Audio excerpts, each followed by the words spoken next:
This council meeting for March the 9th to order. Mayor Kentner sends his regrets today, so I will be chairing this meeting. And I would invite everyone as able to please stand and do join us in the singing of O Canada.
Thank you. That was the most rousing version of our national anthem we've had for quite a while in Chambers. That was terrific. I'm going to call on Councillor Greenfield to read our land acknowledgement. Thank you, Ms. Deputy Mayor Keaveney. We would like to begin by acknowledging with respect that we are meeting on the traditional lands and treaty territory of the Saugeen Ojibwe Nation, which includes the Chippewas of Nawash, unceded First Nation, and the Chippewas of Saugeen First Nation. We also recognize the Métis, whose ancestors shared this land and these waters. We extend our gratitude to all Anishinaabe and Métis people and their descendants, past, present, and future, who continue to care for and inhabit these lands and tend to these waters. Thank you, Councillor Greenfield. And I'll ask everyone to please join me in a moment of reflection.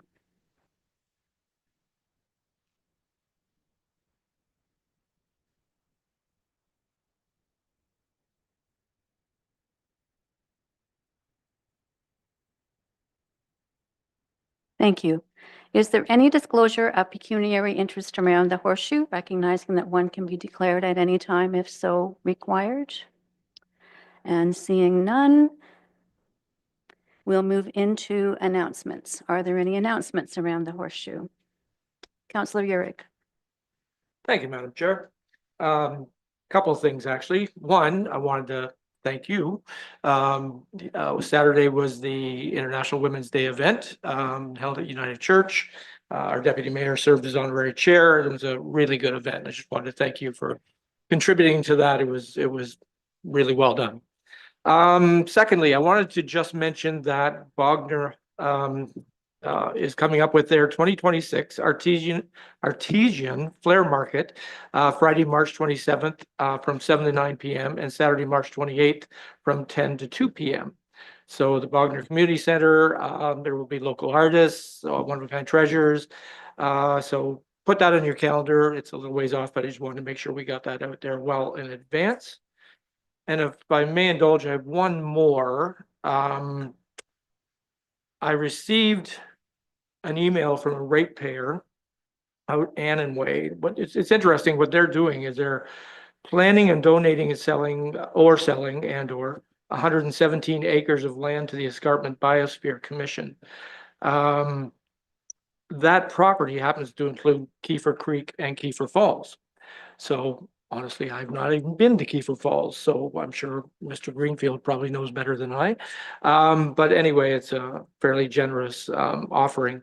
But part of that, one thing they're trying to do is raise awareness is on May 10th, there's going to be a Mother's Day tree planting event there. So I'm going to provide more information as that comes along, but just to kind of give an early announcement or awareness that that event is going to be coming up. Thank you. Thank you, Councillor Urick, and it was my pleasure indeed to participate in International Women's Day, and it was yesterday, but to all of the women in the audience, from your municipality. Happy International Women's Day. And any other announcements? Councillor Bell. Thank you, Madam Chair. Not an announcement, but I'm sometimes prone to do this. A big shout out to our Works Department over the last weekend. The number of calls that they must have had to answer.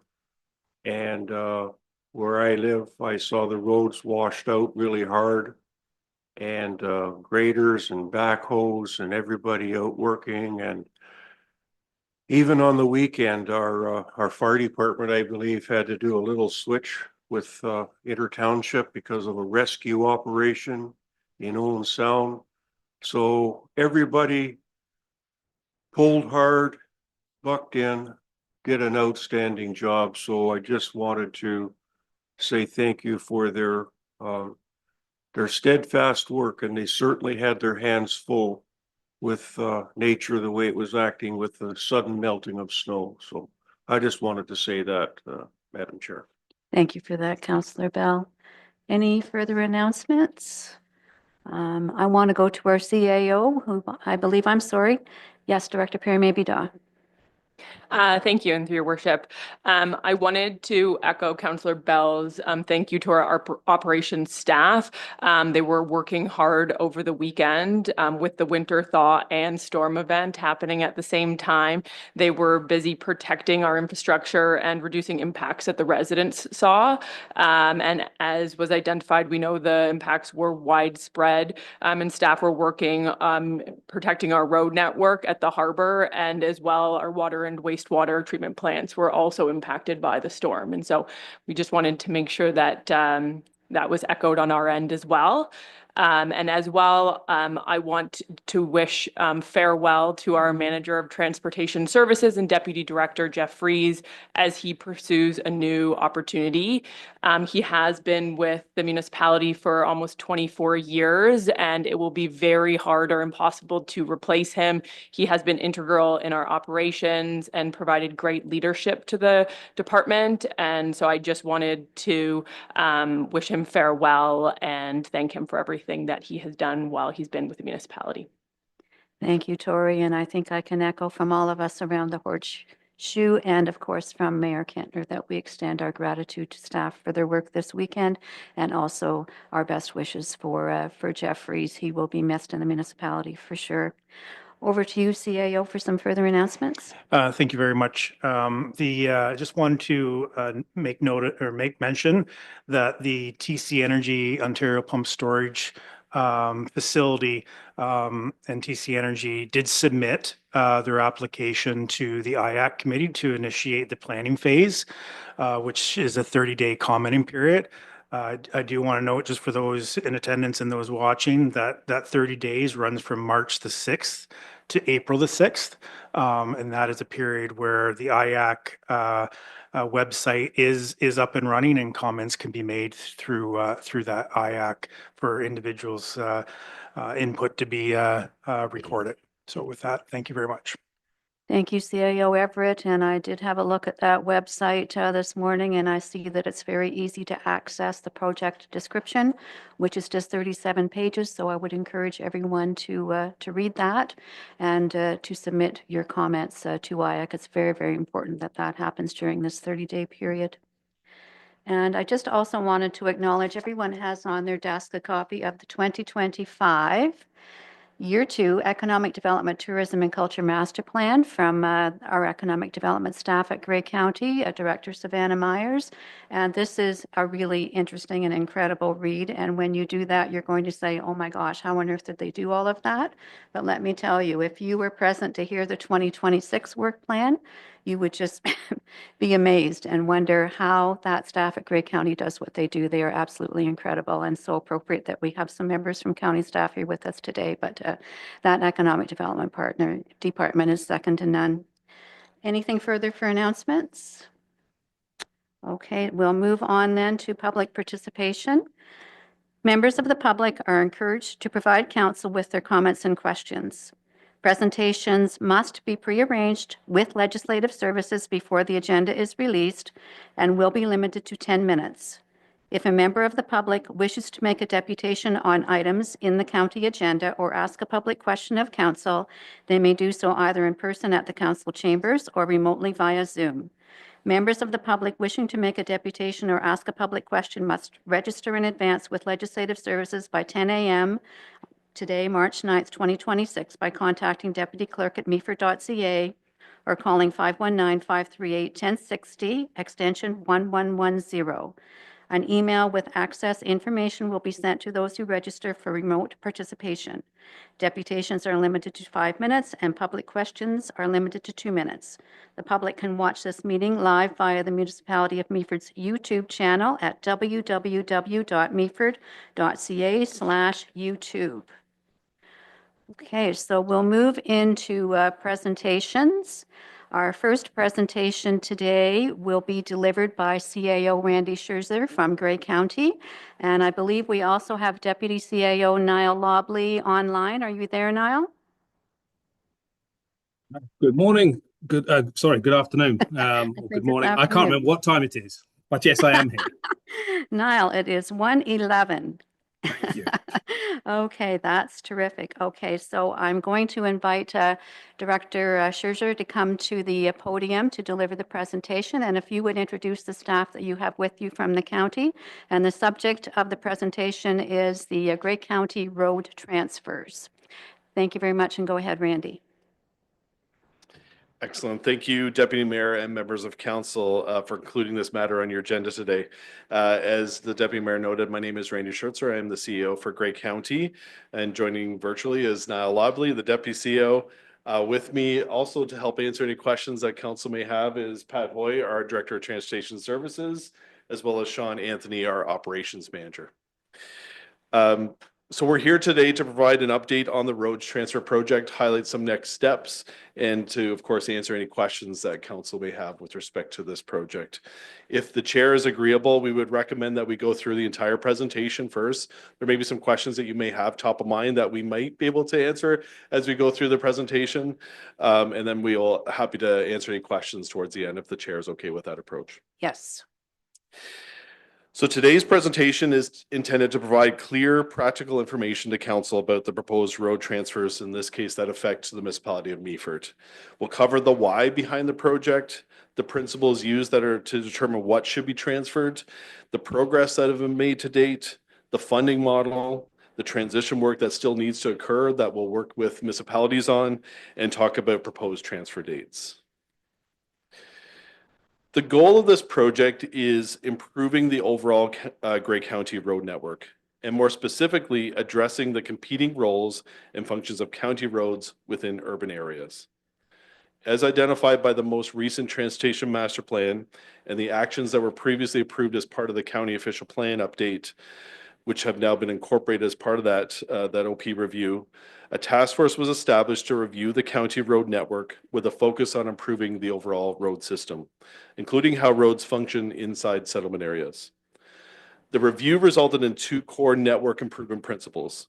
One, that roads serving through traffic and regional roads should be transferred to the county, what we'll refer to as the uploads, and roads serving primarily a local function should be transferred to the local municipality, what we refer to as the downloads. The key message is simple: align roads with their intended function, right road, right owner. And I do want to emphasize, this is not a new concept that's been created in isolation.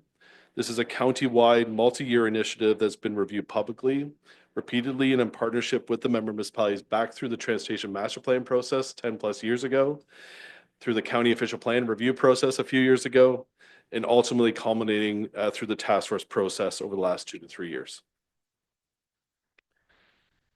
This slide just reinforces the why in one line. We're aligning road ownership with the intended function of the road. In practice, that means putting local roads under local control, where community-specific decisions can be made quickly and clearly, and ensuring the county road network focuses on regional connectivity and through movement across Grey County. So Grey County, we maintain approximately 870 kilometers of roads as part of our county road network. And most of that network is what we'll call rural roads. 85% of it are rural roads. Remainder is urban and semi-urban roads. In urban settings, Grey County often maintains what we call from the road perspective, curb to curb, while the local municipality maintains all the underground infrastructure, things like water mains and sewer mains, as well as some of the above ground infrastructure, things like sidewalks and street lighting. That split responsibility requires ongoing coordination of operations, budgets, and capital plans. And the challenge is that when two tiers are responsible for different parts of the same road section, it can create duplication and delays, and it becomes harder for either tier to operate efficiently. It also creates public confusion about who is responsible for what, and it can constrain local councils in the areas that residents most often expect their local government to control, things like speed limits, parking bylaws, and other community level traffic and curbside decisions. The county's priority is in maintaining its road network is keeping connectivity between communities via regional and provincial corridors. At times, that focus conflicts with member municipal priorities, which is about being responsive to local community needs, supporting local economic development, and coordinating road corridors with service-related infrastructure like water and wastewater and storm systems. Appropriate road authority provides the local municipality greater flexibility and ability to meet those local needs in areas such as, and you can see a list on the screen there, construction coordination, entrance permits, utility placement, pedestrians and cyclists, local maintenance in summer and winter, right-of-way issues, speed limits, and parking. The project is designed to improve those outcomes by reducing overlap and aligning authority with the road function. This slide just summarizes the benefits that come with local management of road sections within settlement areas. We believe that responses has an outcome of timely response to issues, better understanding of local needs, stronger community engagement, more cost-effective budgeting for local priorities, adaptability to local conditions, and greater accountability. When one level of government has clear responsibility for the corridor, it becomes easier to plan, budget, and deliver that work. And residents then have a clear line of sight to who is accountable for that work. So in summary, maintaining local roads offers a range of benefits, from increased responsiveness to community needs to more efficient budgeting and reduced economic impacts within the community. Local control allows municipalities to choose how best to approach road maintenance in a way that reflects the unique needs and characteristics of each community, including in this case, the settlement area of Meaford. So on the rural side, we've seen that some rural roads now have higher volumes and are increasingly used as bypass routes. Higher volumes and different driver habits, including heavy goods traffic, can require different service levels. And in those cases, adding strategic rural roads to the regional network can provide countywide benefits. They can support trucking routes around communities. They can support tourism traffic flow. They can take non-local traffic off local roads, and they support the efficient movement of goods across the county. Local municipalities may not always have the same resources to manage some of these higher volumes of regional roads, and those resources often exist at the county level. So again, this slide reinforces that aligning strategic rural roads with the county network improves regional connectivity. The intent is to ensure that the county road network performs as a connected regional system, while local municipal systems again remain focused on serving local traffic patterns, local land uses, and local community priorities. So the overall road transfer approach in both urban and rural contexts is guided by a consistent set of principles: aligning road control and authority with the appropriate road authority, empowering member municipalities to respond to local priorities, reducing duplication and using tax dollars more efficiently, ensuring funding follows the roads, and supporting sustainable maintenance and service levels over a period of time. This is what I'll call funds follow function principle is important. The county is proposing transition funding that is tied to the proportional asset values that are being transferred. So this begins the map section of the presentation, showing the proposed road transfers, in this case in Meaford. The maps are included so that council and the public can clearly see what segments are proposed and where those limits are. So for Meaford, the roads proposed for transfer are located within the settlement area of Meaford, and there is one road section on the boundary between Owen Sound and the municipality of Meaford that would be a shared road with Owen Sound. The map on this screen in front of you shows a section of Grey Road 7 in Meaford, better known as St. Vincent Street South. This section of road runs from Highway 26 and runs for about 1.1 kilometers to the south settlement boundary located about 350 meters south of Muir Street. This map shows a section of Grey Road 12 that would be transferred to Meaford in the settlement area of Meaford, better known as parts of Miller Street, Pearson Street, and Nelson Street West. This road section runs from Highway 26 and runs 2 kilometers to the west settlement boundary, located 148 meters west of Gardner Street. This map shows a section of Grey Road 5, and it's just a small portion on the right side of the page, known as 28th Avenue East, that is on the boundary between Owen Sound and the municipality of Meaford. And again, this would be a shared road between Owen Sound and Meaford. The shared road section runs from Highway 26 and runs approximately just under a kilometer, about 0.86 kilometers south along the eastern edge of the Owen Sound boundary to 8th Street East. All of these urban sections that I've highlighted on the maps function within the settlement area, and they interface directly with what I was describing earlier, things like municipal infrastructure and community level priorities that I mentioned previously. And that's why they're being proposed for local ownership under that right road, right owner approach. Just to highlight some of the key activities to date, and again, I'm focusing in on the activities that have occurred during the task force portion over the last 2 to 3 years. Again, there was previous activities that were part of the Transportation Master Plan a number of years ago, as well as through the County Official Plan Review. But just to focus in on from task force on.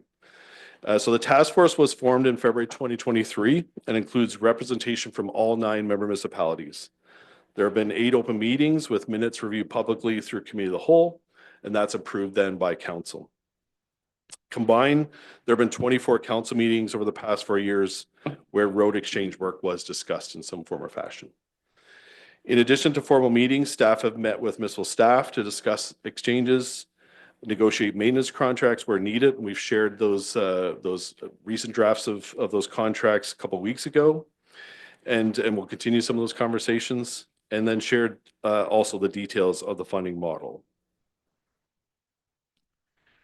Public engagement has been a key component of this work. In 2025, staff hosted a series of public open houses on the road exchanges. Transportation staff hosted 7 drop-in public information sessions and received feedback from attendees. Questions raised included road name changes, road maintenance, and future road reconstruction on the roads proposed as part of the road transfer project. Letters have also been sent to those owners that will experience address changes as a result of the proposed road changes, inviting questions and participation in open houses, and information was also promoted online and through local media. The county has also maintained a dedicated webpage, which still exists today. There's a public comment form on there. Again, we're open to receiving any comments from anybody through that website.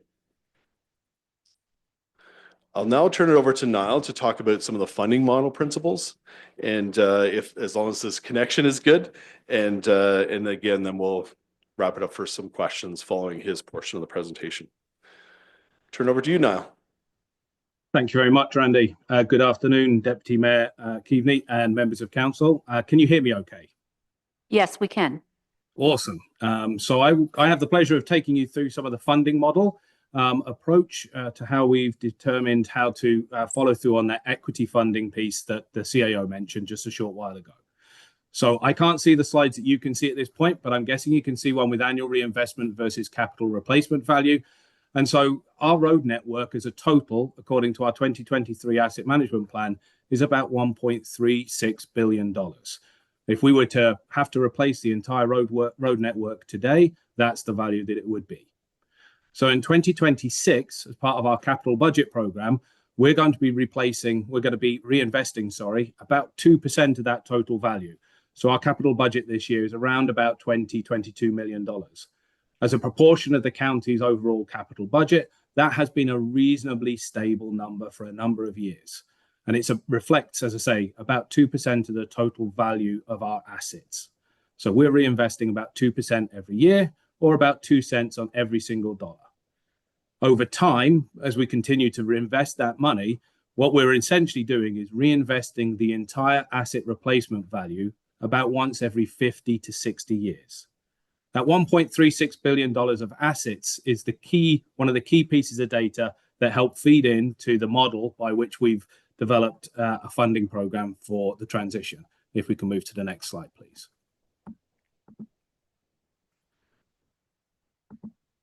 So when we're building our capital program, much as though member municipalities do the same thing, we look at a 10-year horizon. We try to forecast what we're going to be able to do over the next 10 years. We assume that we're going to get a relatively stable proportion of the budget as we have in the past, so about that 2% level. And we then use our asset management plan to define the principles by which we prioritize projects to establish that capital list of works. In 10 years, we will not get all projects done. There are many projects that fall outside of the 10-year window and that will happen in years 10 to 15, 15 and beyond. And indeed, there are some projects that aren't even on the list yet, which we know we'll be doing in 40 or 50 years' time. We use those asset management principles, however, to prioritize and to help give us a best guess at what we might be doing in 10 years' time. As 10 years is multiple periods of council away and lots of different budget cycles away, what we're doing in year 10 is a little bit of a guess. As we start getting closer and closer to current year through the 10-year program, we start to have more certainty. We're now within the same term of council. We're beginning to have a greater idea of environmental pressures and political pressures and the economic pressures that might be influencing budgets. And so we have greater certainty around our budgets might be. By the time we get into the 1 to 3 year horizon, we have much greater confidence around the cost of capital projects and the priorities of those capital projects. So we start doing detailed design work. So this is where we start to form much more concrete estimates of what we will need and what the work is that's required to meet the needs of the asset management plan.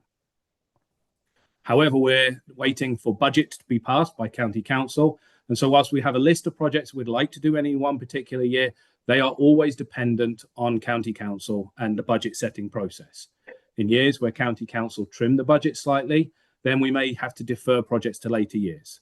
In years where we get slightly more money, or perhaps where projects come in and we're seeing more aggressive pricing in the marketplace, we may be able to add some projects into a single year. It's all dependent on the budget we have in each single year. If we can go to the next slide, please. So this road snake is us trying to articulate in a graph roughly what our funding looks like. So we have about $20 million, which is that section that's in the different colors at the top end, the purpley section, and then the orange section beneath is the section of the roads which we don't have funding for. They're the ones that fall outside of the current year. They're the ones that are falling into that 10-year program that we don't have guaranteed funding for. And indeed, that underfunded projects are the projects that fall beyond the 10-year horizon and into the future. We know we don't have enough money currently secured to do all the work in our 10-year plan, let alone all the work that is required on those assets over their 50 to 60 or longer years of lifespan. The intent behind the transition model is to ensure that anything that we have as a county to work on our assets, we pass on and transition alongside of the roads that it was destined to be used on. And so we've attempted to work out a fair formula based on that $1.36 billion of asset to associate that capital plan to member municipalities through the transition window.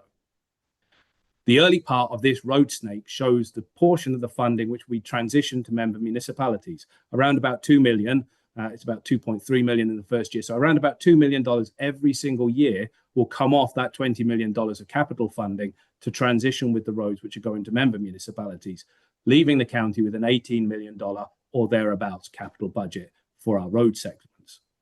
There are roads in some municipalities that are being uploaded, as the CAO mentioned, to Grey County to complete a regional transportation network. The county has committed to absorbing those roads within its existing funding envelope. And so what will happen is those roads get uploaded, we'll apply the same principles that are embedded within our asset management plan to fit them in within our funding window as and when we can. So none of the work that is needed on those roads will be accommodated broadly across time within that $2 million, that $22 million or thereabouts of capital funding each year. Next slide, please. This slide gives you a quick oversight of where we get all our funding from to make up our budget. So in 2026, as I say, our total budget is about $20 million there. The TS annual capital replacement funding is about $20 million at the bottom there. That's made up of $13 million of levy, which is collected by member municipalities and passed on to the county. And then it's made up by two significant outside funding sources, both from the province, the CCBF from the feds, the former gas tax, $3.3 million is allocated towards the transportation annual program, and then OCIF, which is $3.8 million or thereabouts in 2026. A quick word on OCIF. OCIF, if you've forgotten from your budget conversations a few weeks ago, OCIF is a fixed funding amount by the province, which is allocated to municipalities across Ontario based on the values of their asset management plans. So in theory, as one asset management plan perhaps carries less assets as an asset is transferred and another asset management plan of another municipality grows, the funding should shift over time to reflect those asset management needs in some way, shape or form. One of the things that's been a topic of conversation over the last few weeks is why do the numbers change? And you'll see this on the next few slides, the numbers do change. And the last line of this slide really articulates that. So at this point in time, County Council sees 2 years of budgets when they approve. So a few weeks ago, County Council approved the 2026 budget, and through their deliberations and approval, we gave them a forecast of what we predicted would happen in 2027.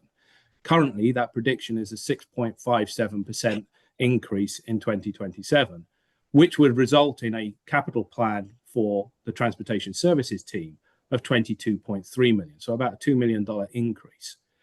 If that 6.57% comes down, then that $22 million number comes down. If that 6.57% number goes up, then that $22 million number comes up. That number is a proportion, remember, of the asset management value, which is key for the next slide. Next slide, please. So now if we look at the top row of this slide, you should see Grey County. And in Grey County, you can see the 870 kilometers of road that the CIO mentioned that we look after, 755 kilometers of which is rural, 66 being semi-urban, and 49 being urban. And they come to a total replacement cost of $1.36 billion. And you can see that in the top row there. That $1.36 billion is generated by the numbers in the bottom right-hand corner of the slide under price per kilometer. So for every urban kilometer, it has a replacement value of 3.4 million. For every kilometer of semi-urban, 2.7 million. And for every kilometer of rural, 1.3 million. Those values are generated by our asset management plan. And in each one of those categories, there's a range of costs. These reflect the highest cost in each one of those broad categories. So the most expensive urban road in terms of a replacement value is 3.4 million in our asset management plan. We now look at the road that's outlined in red, Meaford. You can see the proportion of semi-urban and urban roads being transitioned and the total number of roads being transitioned. And the value based on those numbers in the bottom right-hand side, that generates about 8.8 million in Meaford's case. This reflects about 6.15% of the total value of the roads being downloaded and exchanged with member municipalities. If we take that 6.15% and move on to the next slide, please, we can see that appears at the top of this column highlighted in red. This is the transition funding that will occur over the balance of the 10 years. So each year we're predicting that because you get 6.15% of the roads being transferred, you'll receive 6.15% of the capital budget that's allocated to those roads over each of the 10 years. So using 2026 as a baseline, we then have a number which populates across the 10 years. The 2026 number and the 2036 number, highlighted in orange on this slide, are lower, and that's because we're planning on the transfers occurring in July this year, and County Council and the task force have always intended this plan to be a 10-year transition plan. So there are 10 full years, but in 2026 and 2036, it's a half year. And in 2036, you're basically getting the balance of the 2026 number. The numbers escalate across the whole of this 10-year plan. We're forecasting that our budget won't remain the same as it is in 2026 across, and there will be some inflationary pressures applied to it. We've estimated a 2% inflationary increase across the 10 years. So each year the budget increases by 2%. And we've also applied our asset management levy, which is currently 2.55%. So these numbers inflate by 2% and 2.55% each year. They will change depending on County Council's determination of budget. So the reason the numbers changed from the task force slides to the County Council slides is we were previously using the 2025 capital budget as a base year. Now we're using the 2026 capital budget as a base year. Next year, 2027 will be the base year. And so that 6.5857% increase that we're predicting, if that's less, then our base year in 2027 will be a little bit less. If it's more, our 2027 base year will be a bit higher. That's illustrated slightly on this next slide, which shows those changes to our base budget percentage and how they trickle down across the 10 years. This slide is an example, it's Hanover, but the same applies to all municipalities in the transition. And this just illustrates the change, a 1% change to the county tax levy would be as it ripples down across the programme. As I say, each year remains adjusted for 2% for cost of living inflationary increase and 2.55% for an asset management levy increase each year. Next slide, please. So just to try and wrap up the funding model, municipal funding amounts will change year over year. And that's because the intent of the model is to ensure that we transition to each member municipality receiving roads the capital budget that in theory would have been allocated to those roads based on its proportion of the overall asset replacement value of the county. As County Council approves budgets, the amount of money that trickles down across that 10-year plan, because the amount of money in the capital program for transportation services changes. Our annual road replacement funding is made up of three sources: levy, CCBF, and OCIF. And as our TS funding levels change, there will be an impact on the municipal transition funding. We're currently intending 2036 to be the funding, it will be the balance of the funding prorated from 2026. You will see some other municipalities have a tailing off at the back end of their funding transitions, which doesn't impact Meaford. And that's because there are some municipalities that are both receiving urban transition downloads and experiencing rural road uploads. And so for the ones that are passing on some of the assets to the county, there is a decreasing payment period in the back 5 years of the plan. But for Meaford, the plan goes up across the balance of the 10 years. Next slide, please. Moving on from funding just now, as the CAO mentioned, this has been a long process that dates back more than a decade, but there's obviously been quite a flurry of activity over the last few weeks. And so this slide really articulates what we anticipate happening over the next few weeks. So on February the 5th this year, the task force formally approved some recommendations to move forward with a road transition with a due date of July and a secondary round in October of 2026. They approved the draft agreements and they provided direction that we should share those draft agreements with member municipalities to receive feedback on those through April and May of 2026. Those meeting minutes went to Committee of the Whole at County Council on the 12th of February. And at the meeting on the 12th of February, County Council decided to defer the receiving of the minutes from the task force to enable staff to be able to revisit each one of the 9 member municipalities to share details with County Council, with member councils, so that they were fully aware of the process to date. We're intending to take a report back from these meetings, articulating what we've heard and sharing what we've heard from member municipalities. And we intend that report going back to County Council on March the 26th, at which point they will reconsider the recommendations of the task force from earlier in February. We're hoping, with the task force recommendations being endorsed, we'll continue the conversations that have already started with member municipalities around the transition agreements. We will then present a bylaw to County Council to effect a transition of the roads. We're currently anticipating that having 2 dates. The first group of roads would be transitioned on the 6th of July 2026 and a final round of transfers on the 29th of October. And that's simply because we have construction occurring on some of those roads, and so we wanted to wait until construction season wrapped up to complete the transitions. Next slide, please.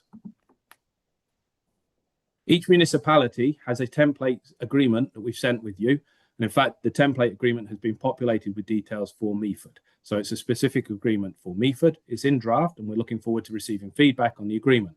It's made up of 4 broad parts. The first part is the legal section at the front of the agreement. And then there are 3 schedules. And these 3 schedules will depend based on each municipality what is contained within them. Schedule A is a legal description of all of the roads that are being transitioned, both uploads and downloads. Schedule B is a financial arrangements section, which articulates the 10-year transition funding model.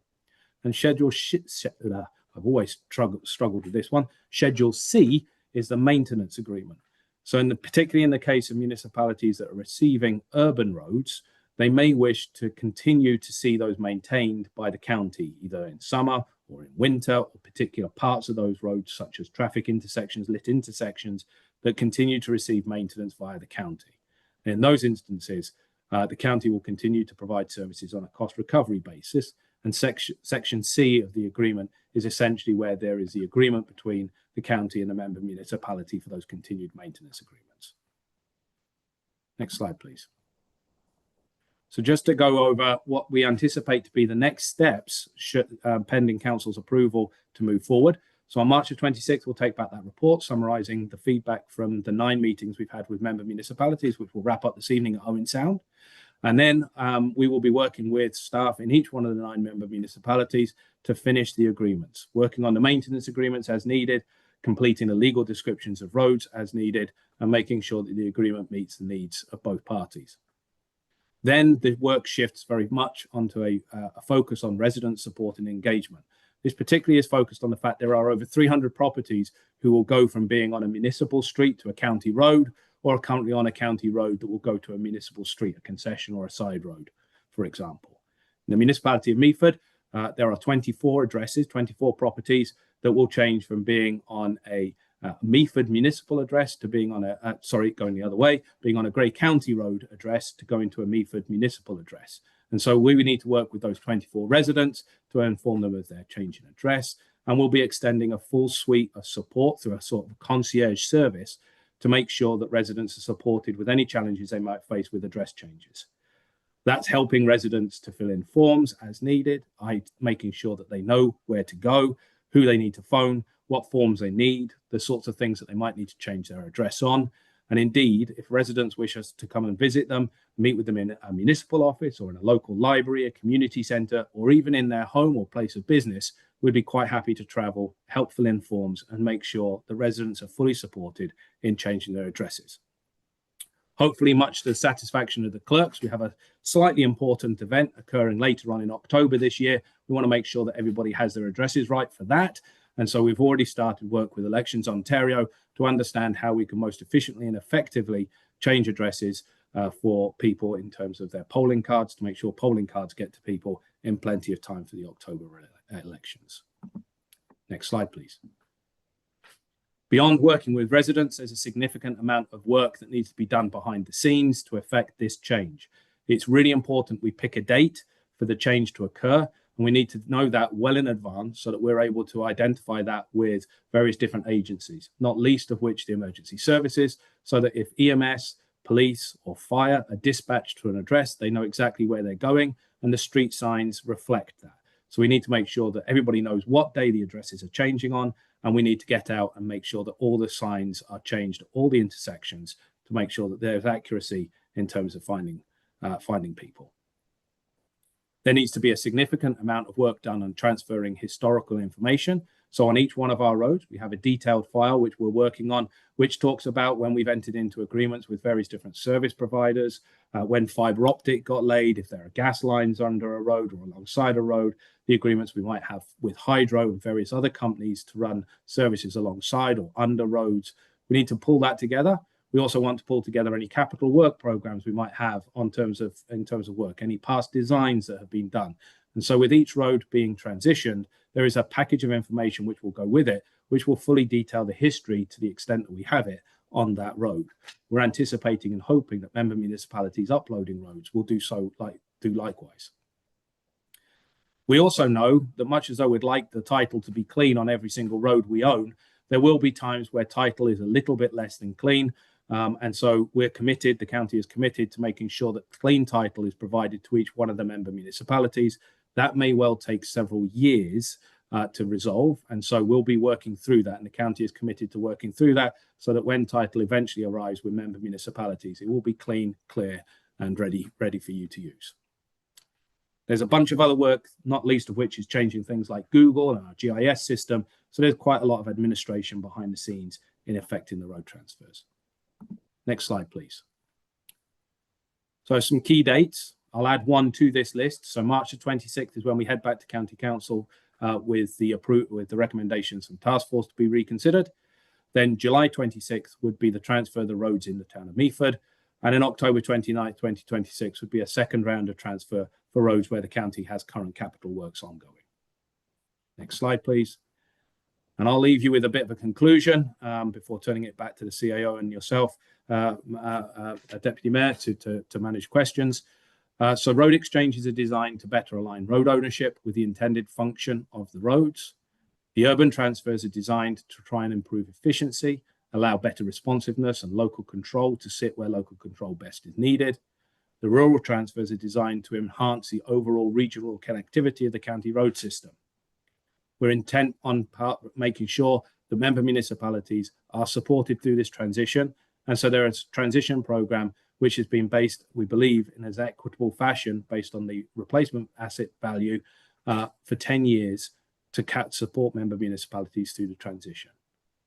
We're looking forward to continuing to collaborate with municipal staff and councils as we go through the transition period. And we're here to help all affected property owners with address changes and various other things. That includes extending support to clerks and members of township staff so that they know what we're selling to residents and they know where to pass residents on should they have questions. At that point, I'll turn it back to you for any questions that might hang. Thank you very much. Thank you, CAO Scherzer and Deputy CAO Lobley, for the presentations today. It's obviously a lot of information for our council, but I am going to open the floor up now for questions. And who would like to begin? Yes, please, Councillor Forder. Thank you, Madam Chair, and through you. Randy, thank you very much for being here. So I just wanted to touch on, I understand the Owen Sounds Council had refused the proposal as presented and had asked about refining the funding model. I was just wondering if you can comment on that, if from a county's perspective, if that is part of the discussion to look into that area. Thank you. Through you, Deputy Mayor, and thank you for that question, Councillor Forder. With respect to, we're actually attending Owen Sound Council tonight to do this very similar presentation for Owen Sound Council as well. As you noted, there was a staff report that city staff presented to their council last week. We've reviewed some of those sections of the report. This is the phase that will indicate as we're receiving questions and comments from all 9 member municipal councils as part of these presentations and part of this feedback in terms of where we're currently at. So we'll be taking some of those comments and questions. We'll be summarizing those in a staff report for that March 26th date, as now Lobley indicated, back to County Committee of the Whole. Similar to if there's any questions and comments and feedback both from today's presentation as well as any further comments that were received through your staff. We're asking for any comments back to us by March 18th at the latest. That way we incorporate those into the staff report to present back to the March 26th. So we'll be addressing some of those comments and questions that have been raised by city staff as well as any other municipalities through that staff report. Thank you. Any additional questions? Councillor Greenfield. Thank you, Deputy Mayor, and thanks, Randy and Miel for the presentation. One of our residents asked me a short time ago about this idea of Grey County and downloading some of the roads. And I said, well, there's only two reasons for upper levels of government downloading incentives, and one is to reduce the responsibility, and the other reason is to reduce the costs. And I guessing maybe that might be playing in this. Anyway, in the 2028 Grey County road reconstruction plan, there are a number of items listed. One of them is this County Road 12 from basically Gardner Street to Nelson Street. And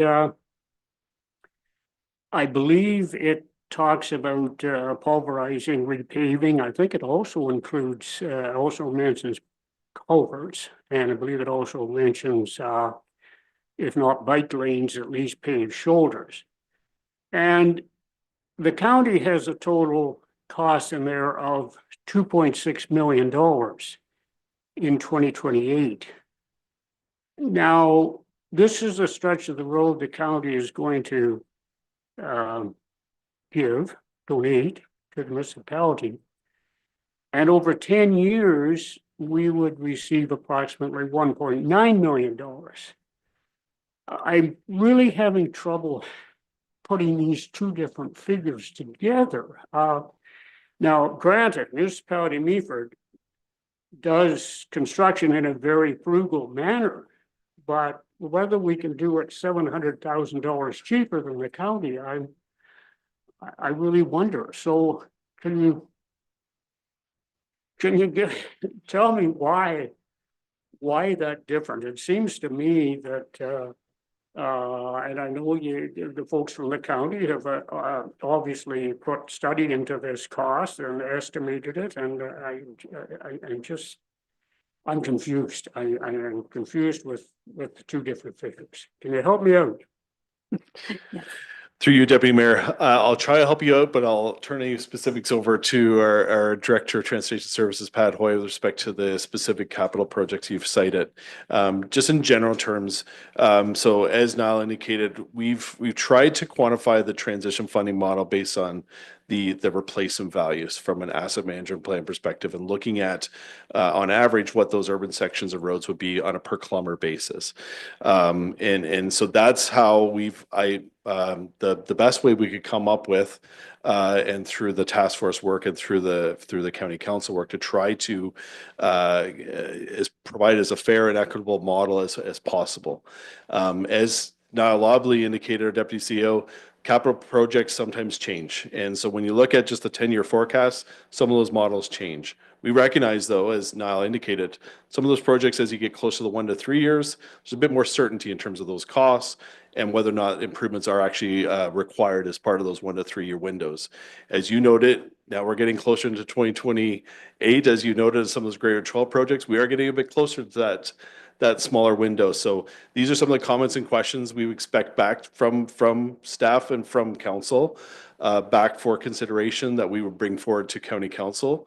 And so I'll leave it at that, but any specifics I'll now turn over to Pat. And we just actually drove some of those sections of road because we were also interested in seeing some of those sections in terms of their current conditions, how they're holding up over this winter. Again, I'll turn over to Pat for any further details with respect to those. Yes, that's a great question. And as Randy said, that's why we use the replacement value for the formula. And we've heard from a lot of municipalities, why didn't you use the 10-year plan? And basically that was because some municipalities put a lot of jobs in their 10-year plan, maybe jobs that never end up going, or they don't have the money to do the underground. Other municipalities don't really put a lot in their 10-year plan until it's about 2 to 3 years before the job goes, and then we kind of squeeze it into ours. So the effect of that in your case is your jobs are not that far outside of where the road exchange is. So that being said, there's a couple of municipalities where we're doing jobs this summer just before the road exchange. So that, as CAO said, we would appreciate you put that in your comments. We've heard it. You are kind of getting caught in a bit of that window where right after the exchange, we were going to do your jobs, but we're doing the exchange. We didn't continue them in our new capital plan because we're probably not going to have those roads. But we know we've got to go back and maybe look at some of these situations, because even when I look at Grey Road 12, it's put in there as one job. It's two jobs the same year. One section of road is noticeably worse than the other, and will need work fairly soon. So we'd be looking for your comments to figure out what to do with that road. As from the start, we've really wanted this to be a collaborative effort, and we didn't want to leave anyone kind of holding the bag, right? So we wanted to work with our partners, and county council's been very clear on that we want to work as a team. And if there's work that you think that should be done, let us know, and we'll address that in our March 26th report. Okay. Councillor Urick. Thank you, Madam Chair, through you. So thank you for that, Councillor Greenfield, because the question I had as well kind of related to the value. So when you talk about the actual replacement value of the assets, I just want to be clear. I don't want to be making assumptions or naive. So on slide 26, it said urban value was 3.4, semi was 2.7, rural was 1.3. These replacement value, we just went through our own asset management plan not that long ago. So are we using those same numbers? Does it coincide? Is that provincial based? I'm not exactly sure where those numbers come from. So I just like to know where the equivalency is. Go ahead, Randy. Through you, Deputy Mayor, I don't know what the valuations are in terms of the Meaford's asset management plan, so that might be a question for staff to be able to, or Meaford staff to help answer. As noted, those valuations that we use, those are the breakdown in terms of the urban, semi-urban, rural. That's based on the county's asset management plan for those. Again, we're happy to have some further discussions with staff and council with respect to the valuation of those assets. But that's the asset valuation that we've used for the overall county assets as they currently sit in our asset management plan. Thank you. Additional follow-up, Councillor Urick. Yes, thank you. Yeah, and the reason I bring it up obviously is because when we look at a road that's over in the Owen Sound area, obviously that one that we're talking about on the border, I mean, the services that are going to be there, and to take these as a mean average, obviously some services are going to have, there are going to be many more services on some than others. So I'm just, concerned about apples and oranges in terms of the two and making sure that we are equivalent. So thank you for the explanation. Councillor Bell. Thank you, Deputy Mayor. So I've had comment when this council meeting met today, and I think you fellows were in the room when I said, some congratulations to our own staff and their work that they're doing. So with all due respect, the presentation today was well rehearsed and it's very polished. Got this down pat for our understanding. But I just don't know how to really express having the county download to the lower municipality to take over what had been done. I understand duplication of work. I understand that there's been times when I've been on council here and we've had to have county works with our municipal works to do a pavement on a job because there's infrastructure. I get that. But what it says in your conclusion is that we're going to have an urban transfer to have the responsibilities of that urban control of what I just said as an example. Pipes in the ground, stuff, that's going to be us, and you're downloading, that's going to be us alone. It says that you're going to support the municipality with the urban transfers. In your conclusions, rural transfers will improve regional connectivity. How? Because when we have people who live out in the rural area on a county road, They're happy to live there right now because the service that they're getting from Grey County, with all due respect to the municipality of Meaford staff, it's better. And how being on a rural road is regional connectivity going to be made better because we're going to take it over? I don't understand that, because you're either going to be connected or you're not. All this is, with all due respect, is the county downloading to the lower municipality. So right today, I just don't feel on all of this that's been transpiring for a very long time. I take it a very long time. This is coming to a head now, and it's going to be taken care of by October. So the county has consistently been looking to download these aspects. But my point on this is rural transfers. I don't read about money on that one and how it's going to improve just because we take it over from Grey County, again, with all due respect. Thank you. Randy, did you wish to comment? Yeah, thank you through you, Deputy Mayor, and thank you for your comments, Councillor Bell. And obviously, this presentation today was focused in more on the urban roads. Just in this case of the municipality of Meaford, there's just urban roads that are proposed as part of this transition plan. As noted, there are rural roads that are proposed to be uploaded to the county's overall system. That dates back to, again, the recommendations that come from the Transportation Master Plan, that there were certain roads that are serving what I'll call as a county road function that are currently under local municipal ownership, that based on the travel patterns, based on the truck traffic, et cetera, the volumes of traffic, it's now serving more of a county road function. And so going back to the right road, right owner approach, those roads were recommended to be uploaded to the county to form part of those regional connectivities.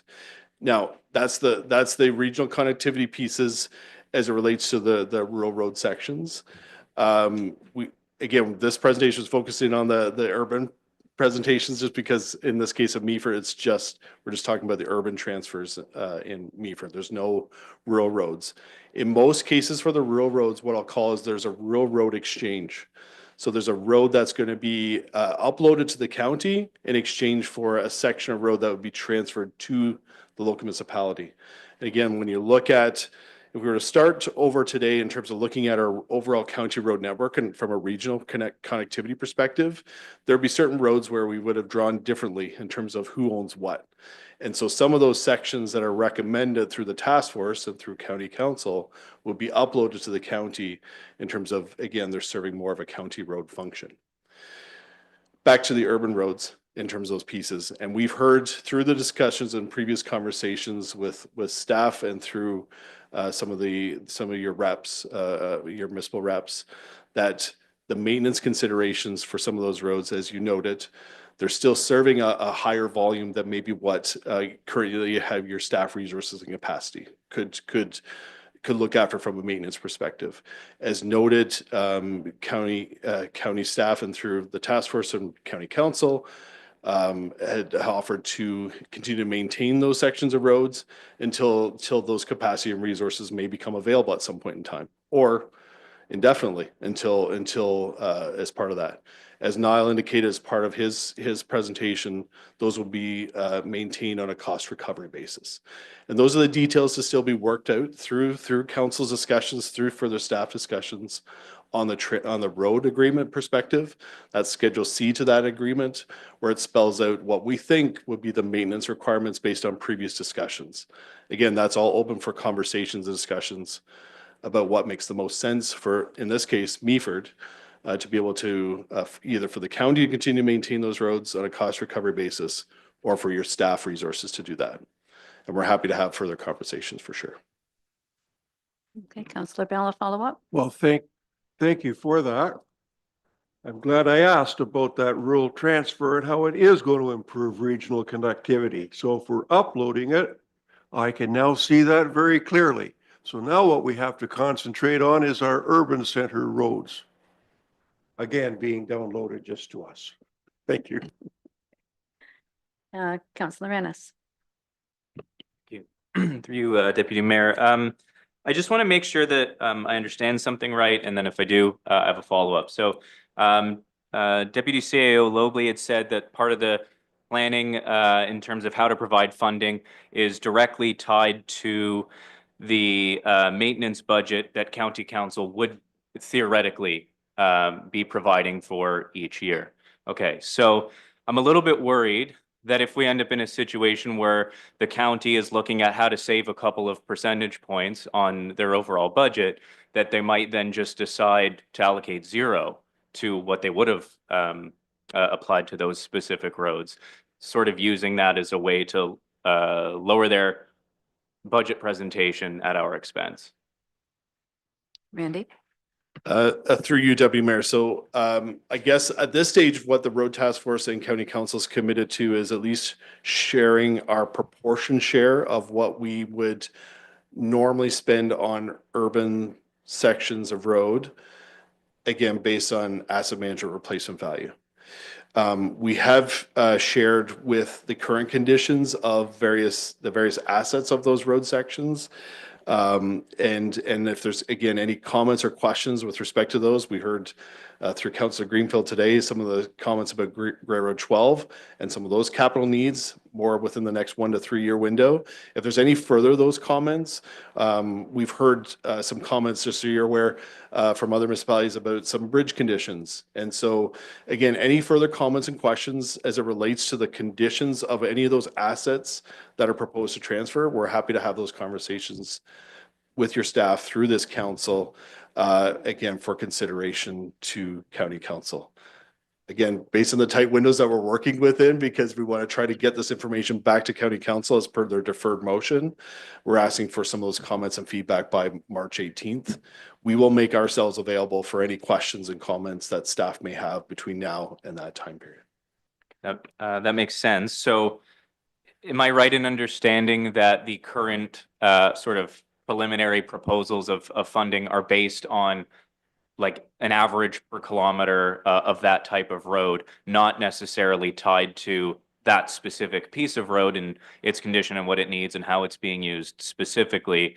And the idea is that from the sort of preliminary chart of monies to be given, we will go through that refinement process to actually map it a little bit better to what each bit of road needs. Through you, Deputy Mayor, that's correct.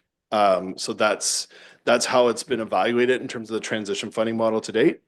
Recognizing that it is based on an average, recognizing that there are some that based on the current condition may be more relevant in terms of replacement outside of those average windows that we talked about earlier. So again, we're looking for some of those comments and feedback through staff and through your council for County Council's consideration as it relates to that. Okay. Anything further, Council? I have a couple of questions, if I may.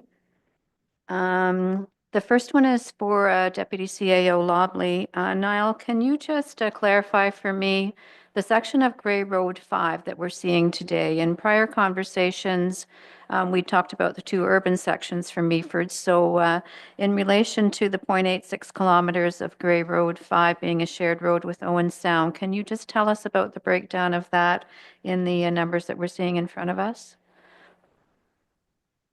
So through you, Deputy Mayor. Actually, I might need to pass that question to Sean or Pat to share whether that's. I believe that would be a semi-urban road set. It may even be a rural road. So perhaps Pat or Sean would be able to provide an answer to that one. Thank you. Now, Randy's going to come and take that one. Staff are looking up that information. We may need to follow up with that particular piece in terms of what the current classification of that road is right now. I think it's primarily at this stage, probably more on the rural side. There may be some semi-urban sections as it relates to closer to the intersections of the Highway 26 and other pieces. But again, we're happy to share, clarify that information through your staff and have further conversations about what that looks like. It's as noted, it's about 0.86 kilometers of that 20th Avenue. So that portion of Grey Road 5 that runs from Highway 6 to 8th Street East. Again, that's the section that would be the shared road between Owen Sound and Meaford in this case. Thank you. And my second question, we've talked about this at the county level in terms of us having a school, and the addressing change that may be required for that may be a little more involved than a regular resident. So I've just had a concern all the way along that we spend lots of time with the school board and make sure that that goes smoothly. And as luck would have it, we happen to have two representatives in the room from our Meaford Hospital. So I'm going to look to them to nod a yes or a no. Currently, your addressing is Nelson Street. So do you see any challenge in this road becoming an urban road? Yes, no? Okay. Thank you. So we'll just make sure that is included in comments coming back to the county. If there's any challenges with, if we've got a hospital and school, that's pretty serious, I think, and we need to make sure that there's time allotted to follow through with those changes. Yes, Randy? Yeah, through you, Deputy Mayor, and we appreciate you raising that throughout your comments.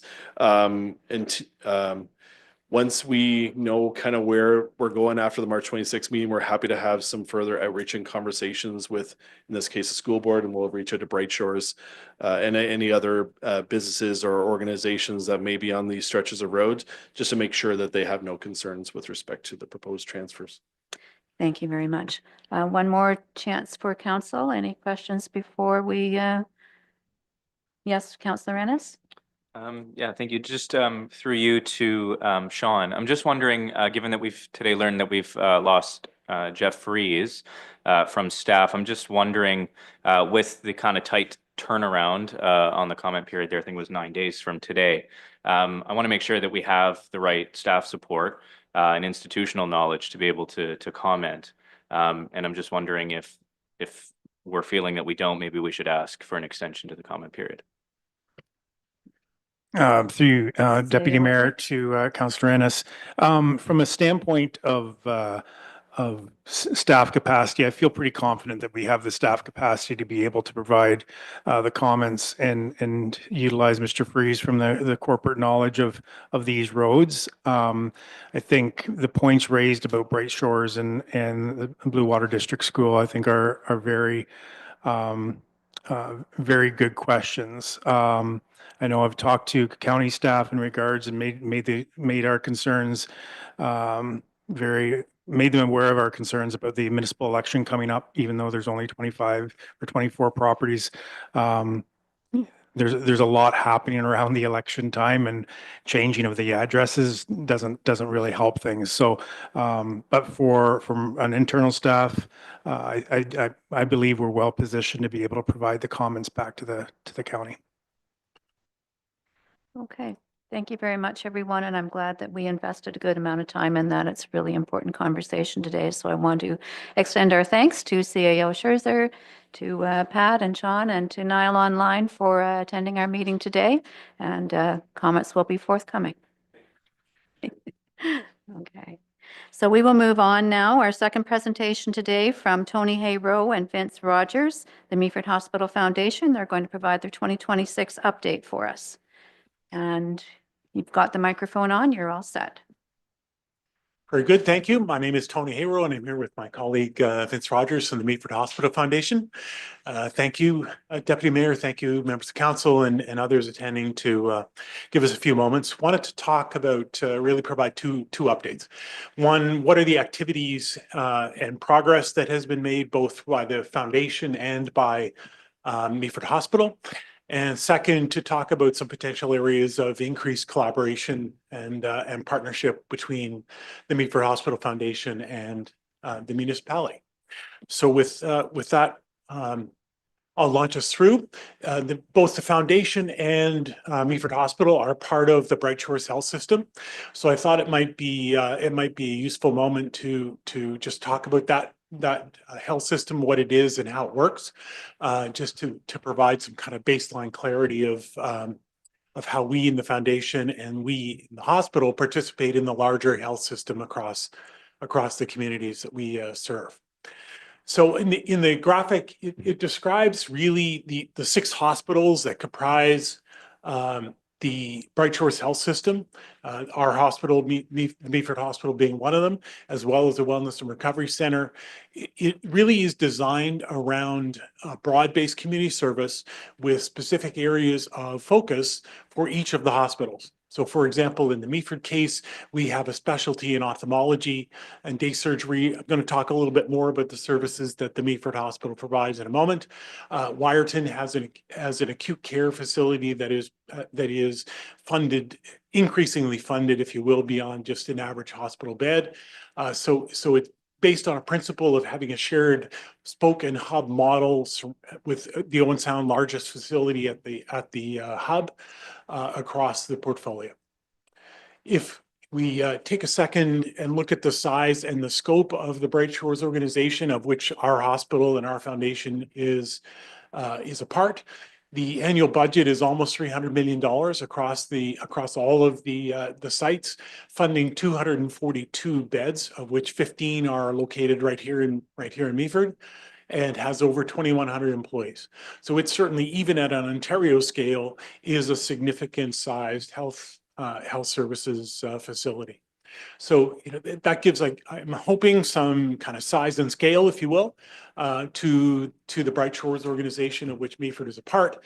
Wanted to then kind of take us now next level down a little into the services and the usage of the Meaford site within it, which is what Vince and I spend all of our time on.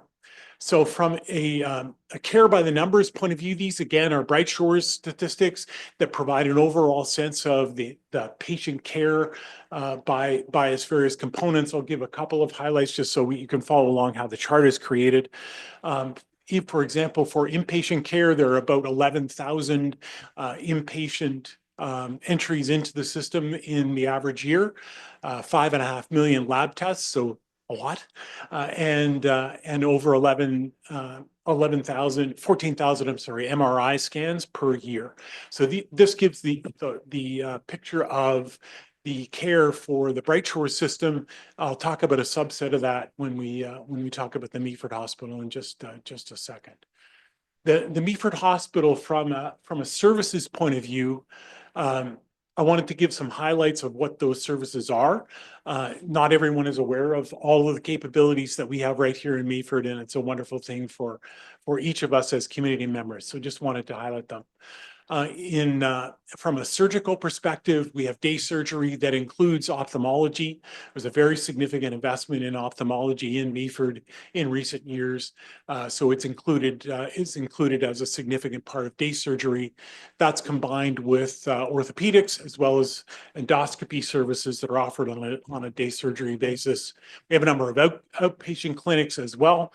And beyond that, the kind of more traditional services that people expect to see when they walk into a hospital: emergency services, radiology type services, lab services, and of course, physiotherapy. We have a fully stocked, if you will, physiotherapy department right here in Meaford as well for residents to use. If we transition from a services point of view and kind of look at the actual Meaford utilization of health services, both here locally in our hospital and as part of the Bright Shores system, I'll highlight, by way of example, a couple of those views. So the top part of the graphic presentation describes the use by Meaford municipality and Meaford citizens of hospital services other than our Meaford Hospital. So for example, there are over, if you look at the top middle column, there are over 14,000 visits by municipality and Meaford residents to other hospitals in the Bright Shores system. The biggest is Owen Sound by far, but it gives demonstration of the utilization of the broader pool of services across the Bright Shores system by municipality and Meaford residents. On the bottom part, it gives some summaries of the key services that are used right here in Meaford by municipality of Meaford citizens. So there were over 19,000 visits to Meaford Hospital for various reasons, ER, lab work, those sorts of things, by the municipality of Meaford residents. So it would say in total, obviously our local hospital is used by our local folks, but there is also utilization of the broader Bright Shores system by people by local municipality and Meaford residents. If we, whoops. Okay, hit ourselves twice. If we flip to the topic of equipment purchases, wanted to give some summary concepts on kind of the design principles of how that operates and some examples of recent equipment purchases, both where it was funded by the Meaford Hospital Foundation for local Meaford use, as well as our participating in the broader funding at the Bright Shores level. So in terms of some overall comments, the criteria for purchase of equipment comes to us through the hospital. It isn't the Meaford Foundation who defines what the needs of the hospital and the relative priorities of equipment are. That's done through a consultative process within the hospital. Another principle we operate on is one of donor intent. So if a donor comes to us with a donation and specifically indicates that they would like it used, for example, only for services only in Meaford, then we track that through our donor tracking and financial systems. I'm the finance officer for the foundation, so I can talk about that. And we make sure that request on behalf of the donor is accommodated and is only spent according to their wishes. Some of the recent examples that are in the material here of funding, these are in the last year to 18 months. We provided a funding contribution towards a renewed CT scan and MR machine in Owen Sound. The remainder of the examples on this list were all done locally for our local Meaford Hospital, C-arm, which is an imaging technology, and on down the list, beds and those sorts of things. The historic funding rate that is provided through the foundation is approximately $1 million a year. That goes up or down depending on how successful we are from a donation standpoint. If we update this view of capital list funding to the current year, we're going to exceed that $1 million. We'll be about $1.1 or $1.2 million of funding that will go towards capital equipment purchases. And of that, over 80% of it is for capital equipment for the local Meaford Hospital, the local site. In terms of future planning, a point of note that the Meaford Hospital and as part of Bright Shores participates in long-term planning with the Ministry of Health in Ontario, taking demographics and health status into account. We have an aging population, no surprise. We have an increasing population, no surprise, as well as some individual factors that all play into a demographics view of the need for health services out over time. Those plans have been recently refreshed, have been provided to the Ministry of Health in Ontario. And so, while there's nothing to announce today in terms of some expected positive feedback there, we're optimistic that as part of this planning cycle, that the needs will be recognized and that some future scope enhancement will come both to Bright Shores as well as to our local hospital here.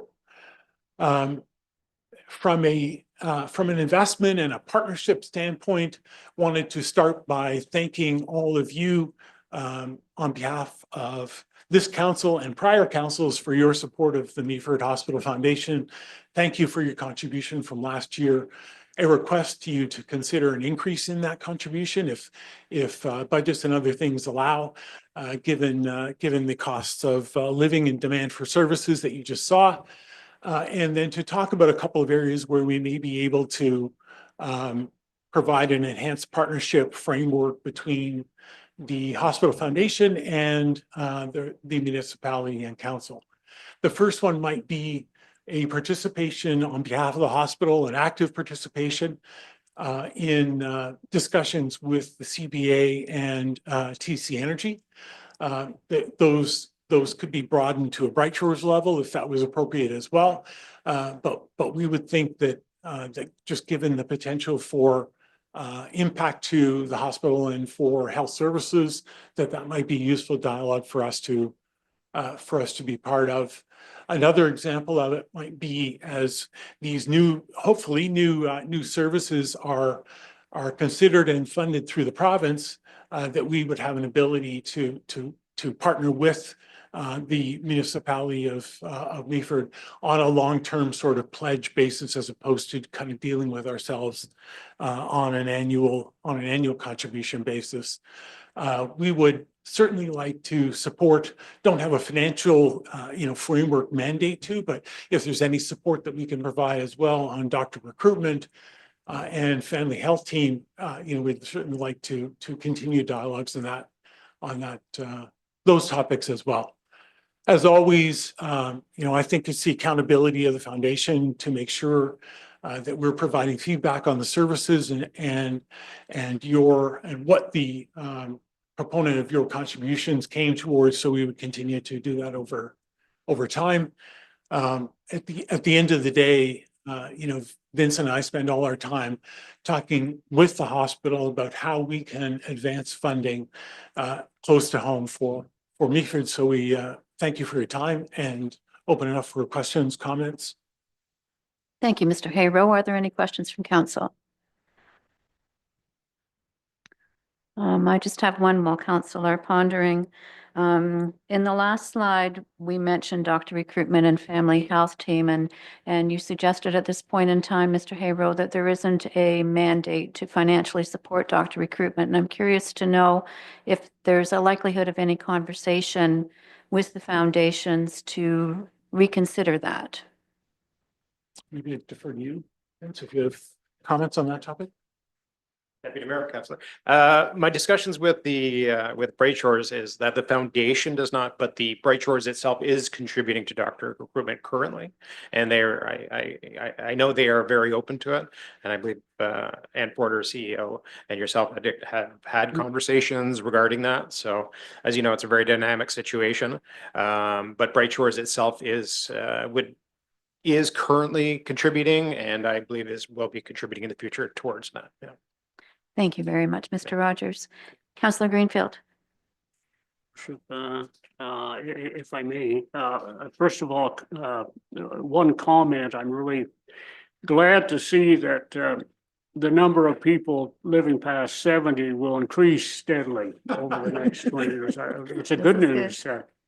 One statistic that really bothered me was the mental health addictions patients, over 62,000. That's a huge number, and it's I think quite shocking that in today's world that our healthcare systems have to deal with that number. Do we have the trained personnel to deal with these kind of numbers? I mean, this is it's an illness of a little different sort than what we thought of, say, 20 years ago. Do we have enough people to associate with these numbers? Please go ahead. Through yourself. Thank you for that easy question, Councillor Hart. The answer is there's never enough people, right? I mean, but in saying that, with our Wellness and Recovery Center, there was an article in the paper recently about the strides that they've made about recurrent admissions back to the hospital. There's a great article in that paper. Like I said, I would recommend you reading it. It's an ongoing issue, mental health and addictions, but we do. My understanding is we are the largest provider of mental health services in Grey and Bruce County, and we work with CMHA and different organizations and partners. And it is being looked at every day about how we can improve what we're doing to really make a difference. So we are working on it, and like I said, with our Wellness and Recovery Center, I believe there's 28 other models in Ontario that have been launched based on what we're doing here. So what we're doing is working, but it takes time for sure. Councillor Urick. Thank you, Madam Chair. Ironically, I can weigh in on that just on one aspect. I was going to say this later in a OPP detachment board meeting notes anyway, but we heard a presentation from the Mobile Crisis Response Team. And the good news is right now, there were two dedicated clinicians for MCRT, one out of Wyatt and one out of Chatsworth. Well, the good news is that Grey Bruce was recently the successful recipient of a 2-year grant for an additional MCRT clinician that will be based out of Meaford. So for 2 years, that's going to be in our backyard. No idea yet whether that's going to be made permanent. Necessary funding will have to be found and determinations will have to be made on statistical analysis of value of it. But some of the statistics they provided were quite amazing about the deflection away from burdening the hospitals through these individuals is really, really positive. So it was a good news story that we at least now have one of those clinicians in our own area and will help contribute to exactly that concern. And I will say thank you very much, Mr. Hayrow and Mr. Rogers, for being with us today, and especially for all of your efforts in continuous improvement at our Meaford Hospital. This community wouldn't be what it is without our wonderful hospital, so thank you for all you do. Margaret, I don't believe we have any deputations today. Are there any public questions? Anyone in the audience have a question for us today? And seeing none, we'll move forward. Council inquiries. Does anyone around the council horseshoe have a question for staff today? Councillor Greenfield? Deputy Mayor Keaveney, through you, if I may, to our Director of Planning, Ms. Can. A question about a couple of projects that are ongoing in the municipality. One that's just nicely getting the shovel in the ground, and that's the project on Collingwood Street. I call it the Sarley project. And the other one is one that has been with us now for, I guess, a year, and it's because it's way down in the southeast corner of our municipality. This is the winery project. I wonder, can you give us a brief update on what's happening in those two situations? Director Can? Thank you, Deputy Mayor, and through you. I'm happy to report on both of those files. Building permits have been issued. And so through the building department, both projects are sort of underway and going through the course of their regular inspections. Of course, the Sarley development is in very early stages, so building permit inspections aren't starting until, you know, those structures are starting to come out of the ground. So in the regular flow of things, so. That's good. Councillor Eurink? Thank you, Madam Chair. Yes, two. One is obviously with the flooding we just had over the weekend. I'm sure we're not alone in the province with that. Just wondering what the federal potential involvement, contribution, et cetera, if there is any, is towards that. I mean, we keep hearing that anything we need to do has to be federally permitted, federally ownership, and we're great stewards. So I'm just thinking when this kind of thing happens, where are the feds? CAO Everett? Through Deputy Mayor Keaveney to Councillor Urick. Typically, in a situation like what we witnessed, it's not often, for instance, the river, not often do we get funding for that. I will say a few years ago back, there would have been funding from Grey Salvo Conservation Authority. I would like to think that putting a management plan for especially the ice management, that to me is, if we can put a management plan together and get that to Grey Salvo Conservation Authority as well as MNRF, and identify what that management plan looks like and any cost incurred that would be required. I think that would be the best way of approaching those agencies in the future. Again, it's, you know, looking at the proactive management of the Big Head River, in particular with the ice. I think there's some opportunities where some proactive opportunities could be found, but there's a cost to those. And that is where I would say, 10 years ago, MNRF and Gray Sabo were very active. And because I would make the argument that the river is their responsibility, and oftentimes the municipality is the last one standing. And this weekend was a prime example of that. Any other council inquiries? Councillor Urick? Yes, if I have a second, Madam Chair, thank you. So I don't know how many people saw in the Collingwood today, there was an article regarding Grey Highlands pondering a library museum merger, which is regarding conversations about combining library and museum operations, which I happen to know was done in a certain municipality south of us that our CAO may know something about. So I just thought I would broach the subject just about that potentiality. We always know that our library is well run and managed, and I know our museum often suffers a little bit from kind of operations staffing concerns, and I'm just wondering whether there's any value in kind of exploring that similarity for Meaford to look at. So I didn't know whether that would be worth looking into. CAO? Yeah, through you, Deputy Mayor, to Councillor Urick. Yeah, I was heavily involved in that merger in the Blue Mountains. I think one of the key aspects of that is, hearing from the library board. I know that was something that was done in a very collaborative way of taking the Craigleith Depot and merging it into the library operations. Seems to go well, and I do know that throughout the province, that model after the Blue Mountains did that merger is becoming a very popular way of doing business, and often through MOU with the municipality. Okay, thank you. We'll move forward then into motions and bylaws for decision. The consent agenda. So what I'll do today is I'll read the recommendations, and then I'll ask for a mover and a seconder, and if anything wants to be pulled, we'll have conversation.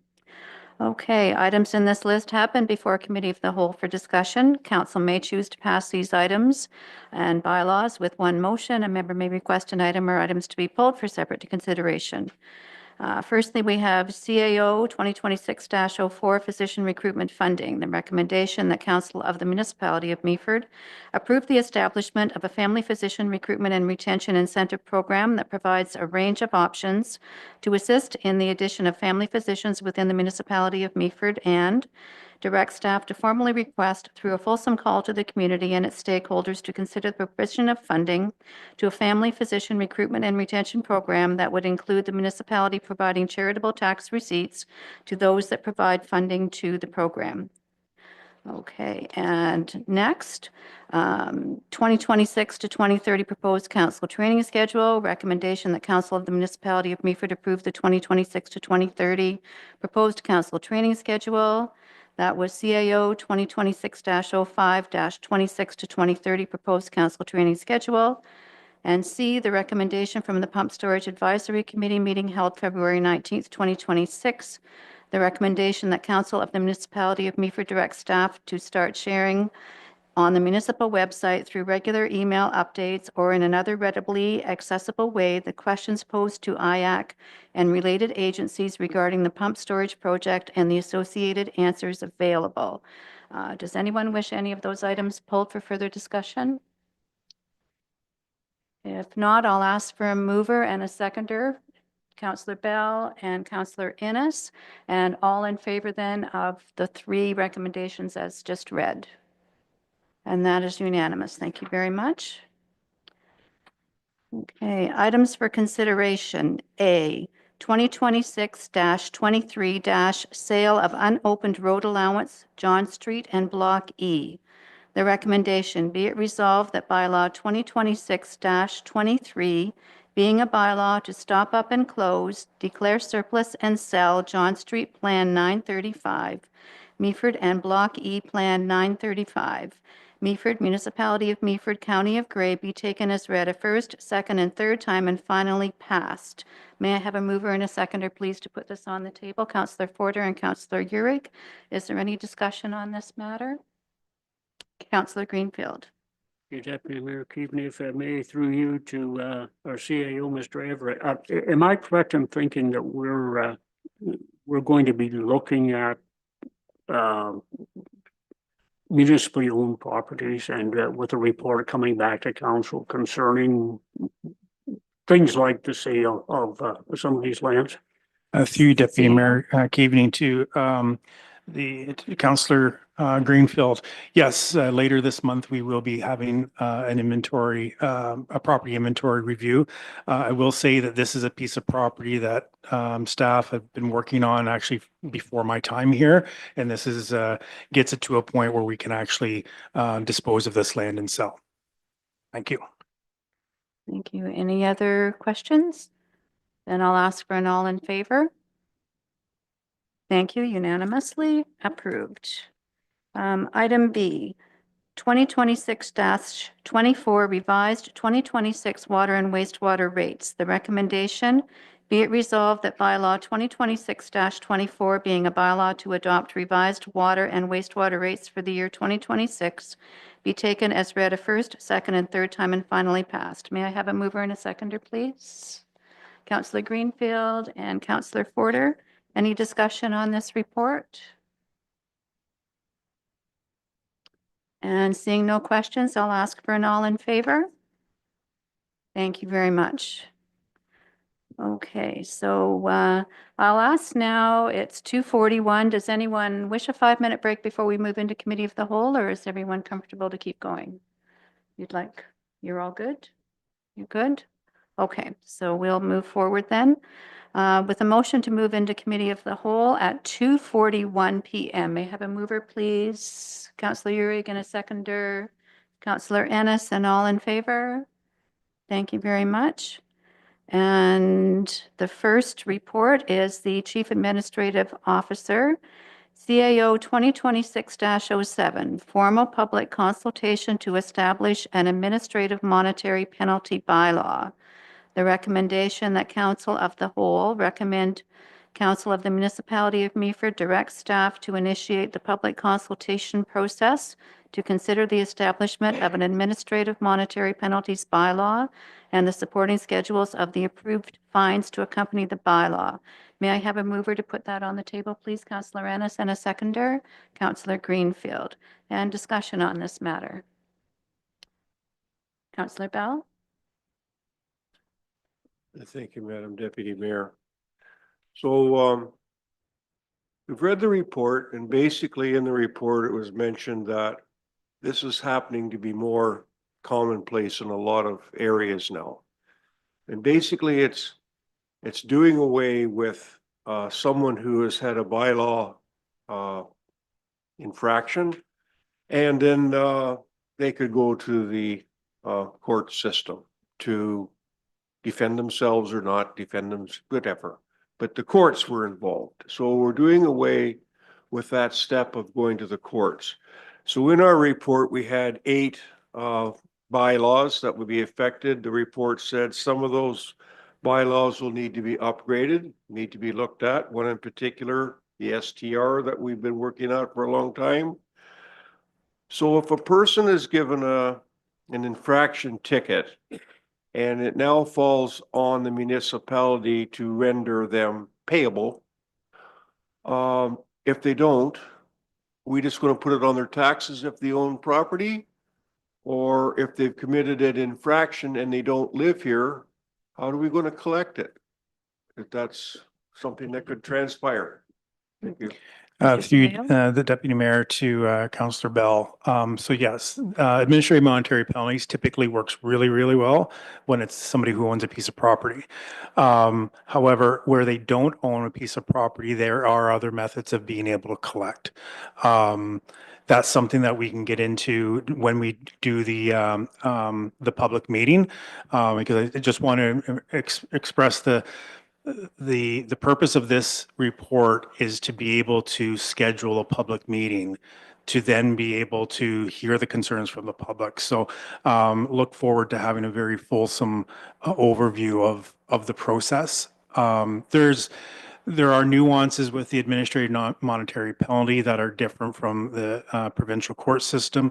The one big one that for a municipality selfishly is when a bylaw file goes to the provincial court, we actually get a small percentage of the fine back. The majority of that stays with the county. So with the amps, we keep 100% of that. The other big piece is when you're in the courts, it's actually the municipality's responsibility to show that the person who received the ticket was at fault. In the administrative monetary penalty, it's actually reversed. It's actually the person who got the ticket is it's up to them to show that they were innocent. So it's a very slick process. There are a number of municipalities that have shifted this way. The other key thing is the municipality does not need the province's approval on the fines for the setting of fines. They can't be outrageous, but the province does not typically weigh in on those fines that are set for the bylaw, where in the provincial court, the province is the one who sets those fines. Councillor Greenfield? Thank you again, Deputy Mayor, through you to Mr. Everett. Could an item such as inappropriate or just plain illegal downspout connections to our sewage system, could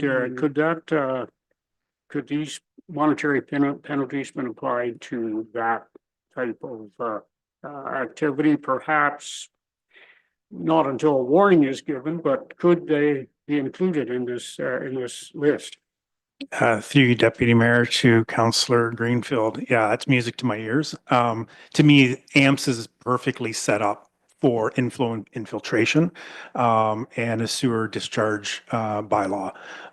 Those ones, I think the setting of those fines are and can be substantial.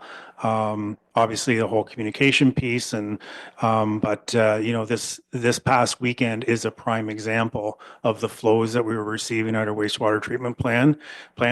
You know, we've got a lot of inflow and infiltration. So there are a lot of sump pumps, a lot of downspouts that are connected to our wastewater system, and AMPS would not correct the problem, but AMPS would be a tool that will catch people's attention to fix the illegal connections. Councillor Urick?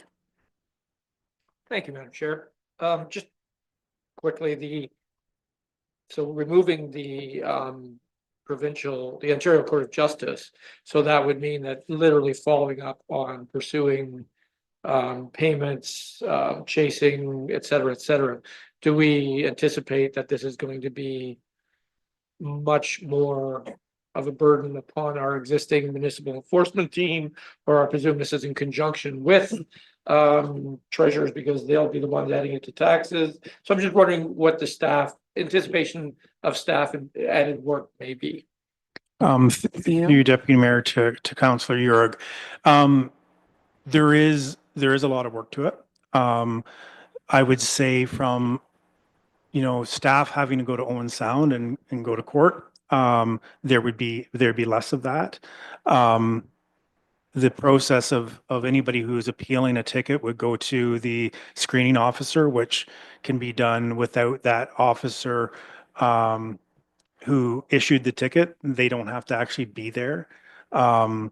So and then the final piece is if they want to appeal, that goes to a hearing officer, where most municipalities actually put hearing officers on retainer, and that's work that would typically not be something that staff would be doing anyways. However, the scheduling and that aspect, there is added work.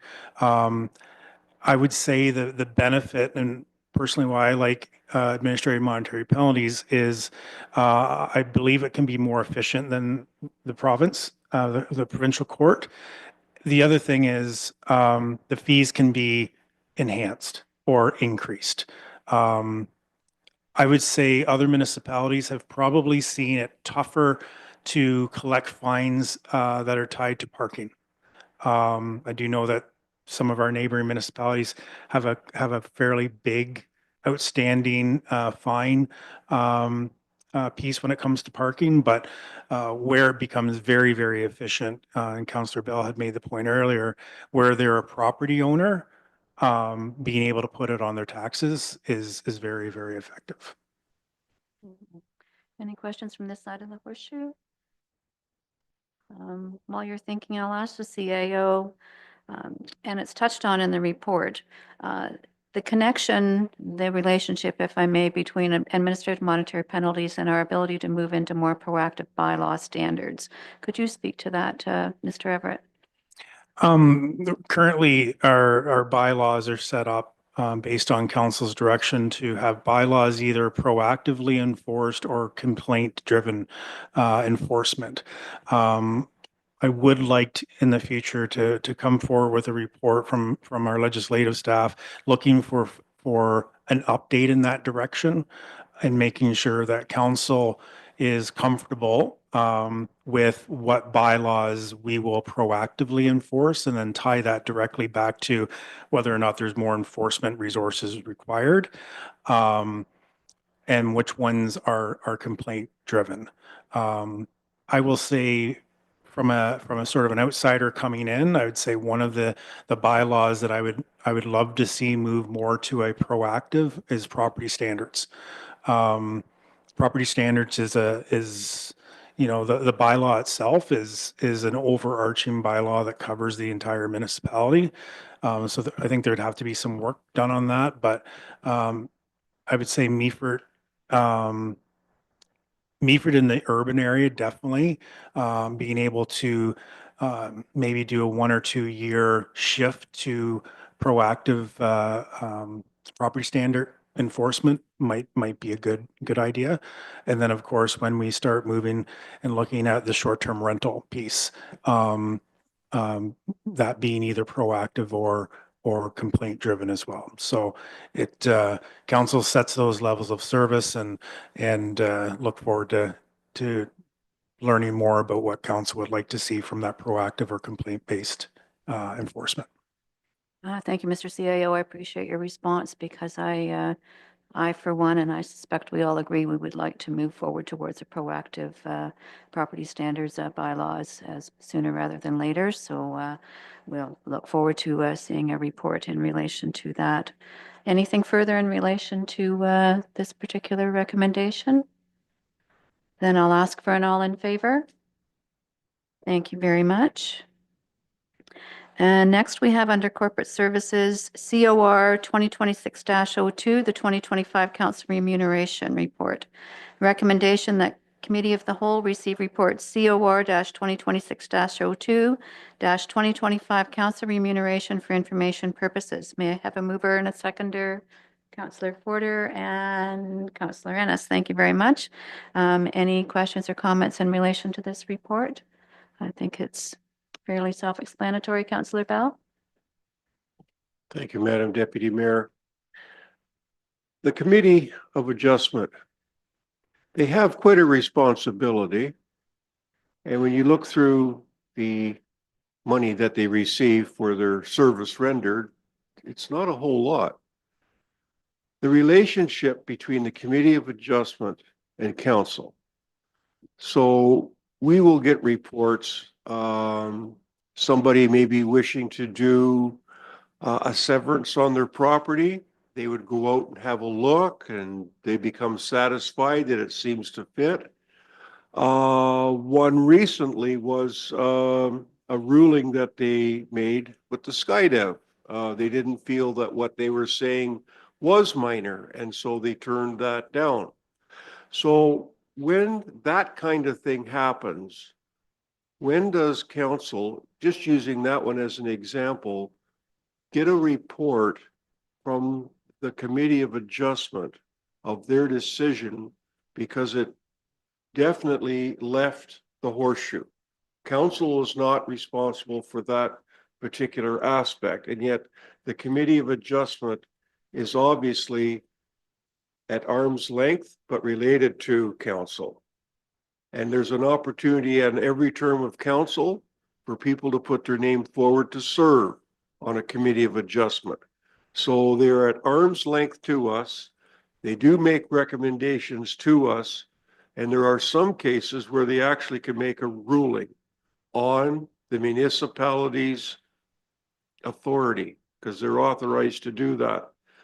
We had a financial report come forward about there's going to be some adjustments with cost of living and certain things.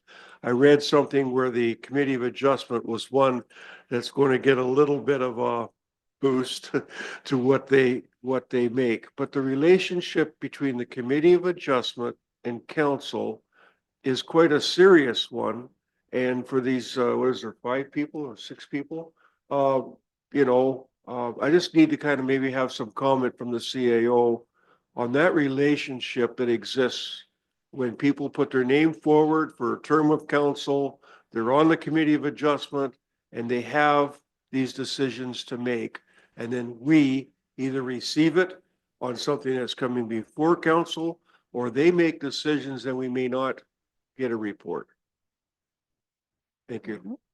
Director Ken, would you like to take that? Yes, I'd be happy to, Deputy Mayor, and to you, Councillor Bell. So I'll speak to the relationship between the Committee of Adjustment and Council. So once appointed, the members of the Committee of Adjustment form a quasi-judicial body. So they aren't making recommendations to Council as an advisory committee would, for example. So they are an independent body acting on the decisions for consents and variances usually.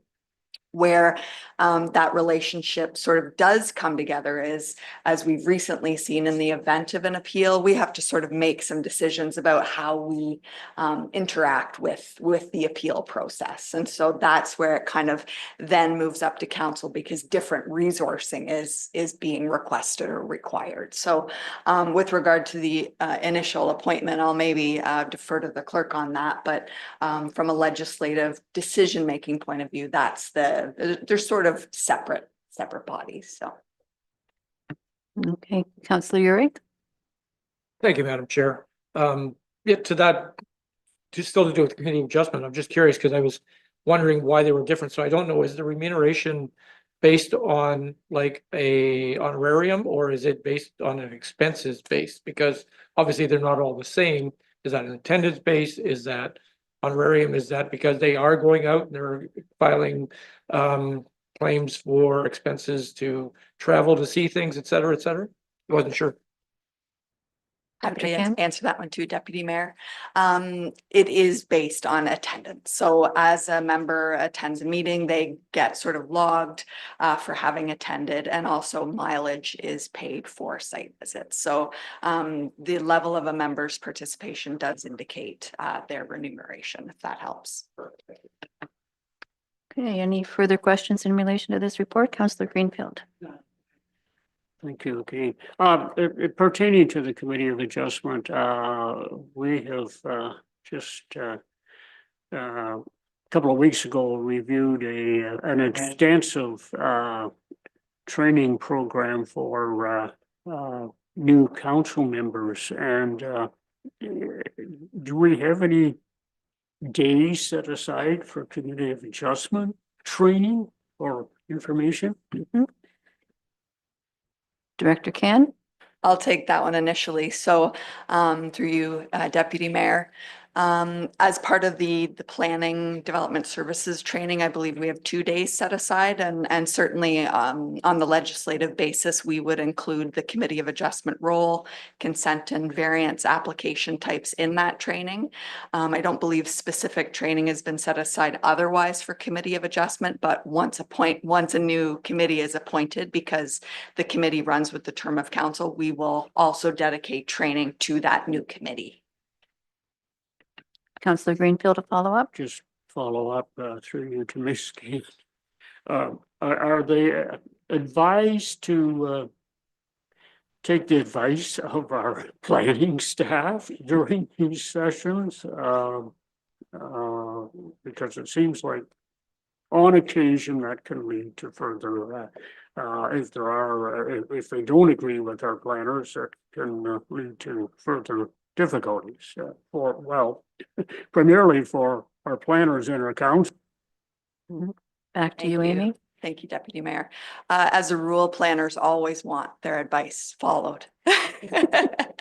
But yes, I think that we do, in a meeting, if there seems to be deviation from what is being recommended on the basis of the policy of the day, we do work hard to make sure that the path is clear around, the implications of that altered decision if a recommendation isn't followed. So it does happen, but we try to make that clear what might occur, such as an appeal, if our advice isn't followed. So, and again, it's based on existing policy. So.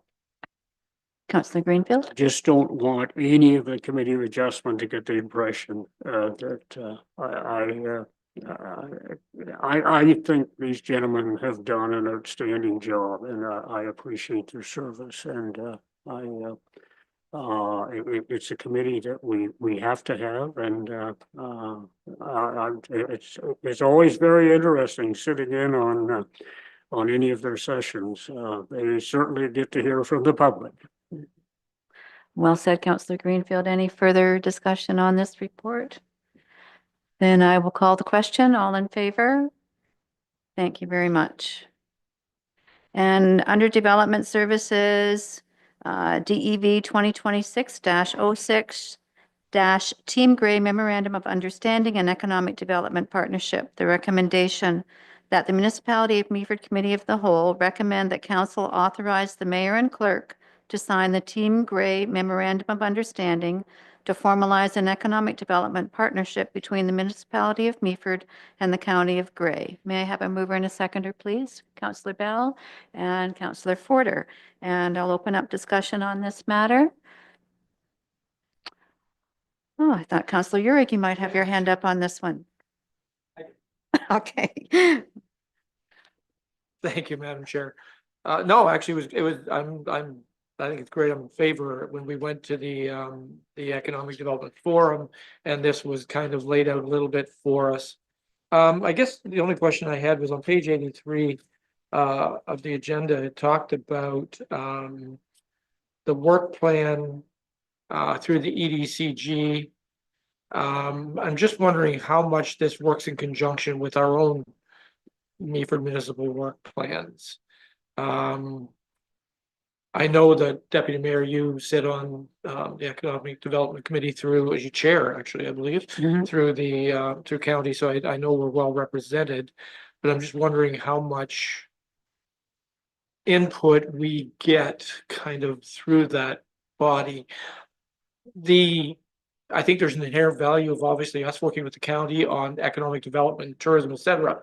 I still, and I love the fact that they are very proactive and they do a great job. But at the end of the day, I still get my head wrapped around the fact that they are still doing that as an umbrella, and nobody is going to push us better than us. So we have to be really careful that our voice is heard in that very loudly and clearly. And I'm just wondering how we make sure that that happens through this kind of MOU at the end of the day. Thank you, Councillor Urick, and I think you were kind of directing that question towards myself. Yeah, so I think I'll just come back to the annual report that was provided to us today. I think you'll get some comfort in reading the work that has been accomplished at the Crea County level. And I also think, in particular, if we look at the lands that have just been purchased in Meaford, the 26.5 acres of industrial lands and the opportunities now for our staff and county staff to work together to attract investment on these lands. I just see that as a very, very positive approach. I mean, I think the county's work is shifting a little bit. They've been kind of in what they call, study mode, really getting their heads around what's happening in each municipality, which has led into these MOU discussions. And now they're moving more into a state of action, which I think is really appropriate for where we are in Meaford and what we're looking to accomplish going forward, again, in particular with these lands. So I will look to the CIO if he wants to add anything to that, but I'm just really pleased that we're at a point to have a formal relationship, a formal understanding with the county, their staff, and we've heard Savannah speak here. They're so dynamic. Does anyone on staff wish to add to that, or? I'll just add through Deputy Mayor. I see the county as a bit of the engine for economic development that each municipality can benefit greatly from, and I do know Savannah and her team work very hard in making sure that each of the municipalities of Gray are included. But I do this MOU has been it's been a long time coming. I think it's great for Meaford, especially as we look to those lands that we purchased and again using their expertise in helping us with that. This is a great opportunity, and just look to Director Can to see if she'd like to add as well. Yes, Amy? Thank you through you, Deputy Mayor. I think that the tone of the whole discussion as well as the tone of the MOU from the county has very much been that the local or host municipality is very much in the driver's seat as far as dictating what we're looking for, what we're hoping to entertain. And I think it's more of a resource sharing and looking to the county again for their expertise of their more fulsome, their more fully kind of built out ECDEV staff set. So I think that we've been doing this all along. Frankly, this just formalizes it a little bit, and it was very important to them and a core part of the MOU that the Meaford ECDEV Community Growth Division sort of gave and shared their work plan so that we could all be on the same page, and they were thrilled with what we had set out for 2026. So I think all in all, it's a good news story with Meaford still in the driver's seat. Yes, I completely agree. And if we look at the sharing of the Environics data, and that's so meaningful and so helpful to us. And I also think of the BR&E that we will be undertaking this year and the information that will come out of that, and how, uploading that into the county's ability to support Meaford. I just think this is really positive. Councillor Urick. Thank you, Madam Chair and both staff for responding. So then let me take it, and believe me, again, I'm on board. I think this is great, and I'm all for it. Page 92 and 98, they both say something. They talk about and the development of a strategic action plan to guide future economic development efforts. And in 98 was basically saying, as stated in the economic strategic plan. The only concern I have is that in that shared methodologies that we're talking about, once again, our ECDEV strat plan expired in 24. We don't even have it on the horizon yet that I know when we're going to be kind of marching towards that next one. Because if we are going to the table with ECDEV strat plan, that also involves public engagement. It's great that the county's doing this in conjunction with us and staff, but there's also a public component of this that has to be part of the whole effort. So once again, I'm just concerned that we're not kind of stepping up with our own ECDEV strat plans about when that's going to happen, so that when we are at that table, that's already been defined around this municipality, and that's part of the conversation as to what the overall ECDEV plan is for the county. Thank you. Councillor Greenfield? Thank you, Lady Chair. I like this idea. I think it's likely overdue that the lower tiers of the county have not been working in tandem as maybe to the potential that they could be, and I'm hoping this will will open the doors, to that. If I dare to mention the TC project, I can see, if it does go ahead, this may be a little bigger than just what the municipality of Meaford can manage, that we will need help from the county, from Owen Sound, from TBM, from our neighbors. And I think this will maybe facilitate more cooperation. I just wondered, would it be worthwhile having someone like Steve Furness and Savannah Myers come and talk to our council sometime about future cooperation with the county? Thank you for that, Councillor Greenfield, and I'm sure they would appreciate an invitation to do exactly that. Any further conversation on this report? Then I'll call for an all in favor, please. Thank you, and unanimous. Thank you very much. Under Legislative Services, LEG 2026-03 Municipality Significant Events Policy. Recommendation that Committee of the Whole recommend Council of the Municipality of Meaford enact a bylaw to adopt the Municipally Significant Events Policy. And may I have a mover and a second to put this on the table, please? Councillor Ennis and Councillor Uhrig. And just before I open this for discussion, I do believe Margaret has some points of clarity that she'd like to provide for us. Please go ahead, Margaret. Thank you, Deputy Mayor. I did just want to emphasize a couple of points within the policy. There was maybe a little bit of confusion in the community, and I thought this might just help to clarify. So firstly, I wanted to emphasize that the policy wouldn't apply to nonprofit or charitable organizations because they're already able to apply for SOPs. So under the legislative framework, municipalities are given discretion to determine which events are municipally significant. So the proposed policy helps to ensure that the designation remains aligned with the intended purpose, which is to support public events that deliver meaningful public benefit rather than just simply enabling alcohol sales for organizations.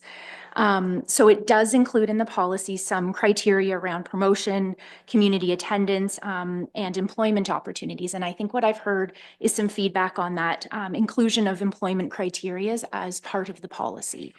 So this element was included after review of other policies, and the creation of temporary event jobs provides an objective indicator that an event contributes to the local economy and community. This helps to demonstrate that the municipality's endorsement is tied to measurable outcomes like economic development, tourism support, and opportunities for local workers.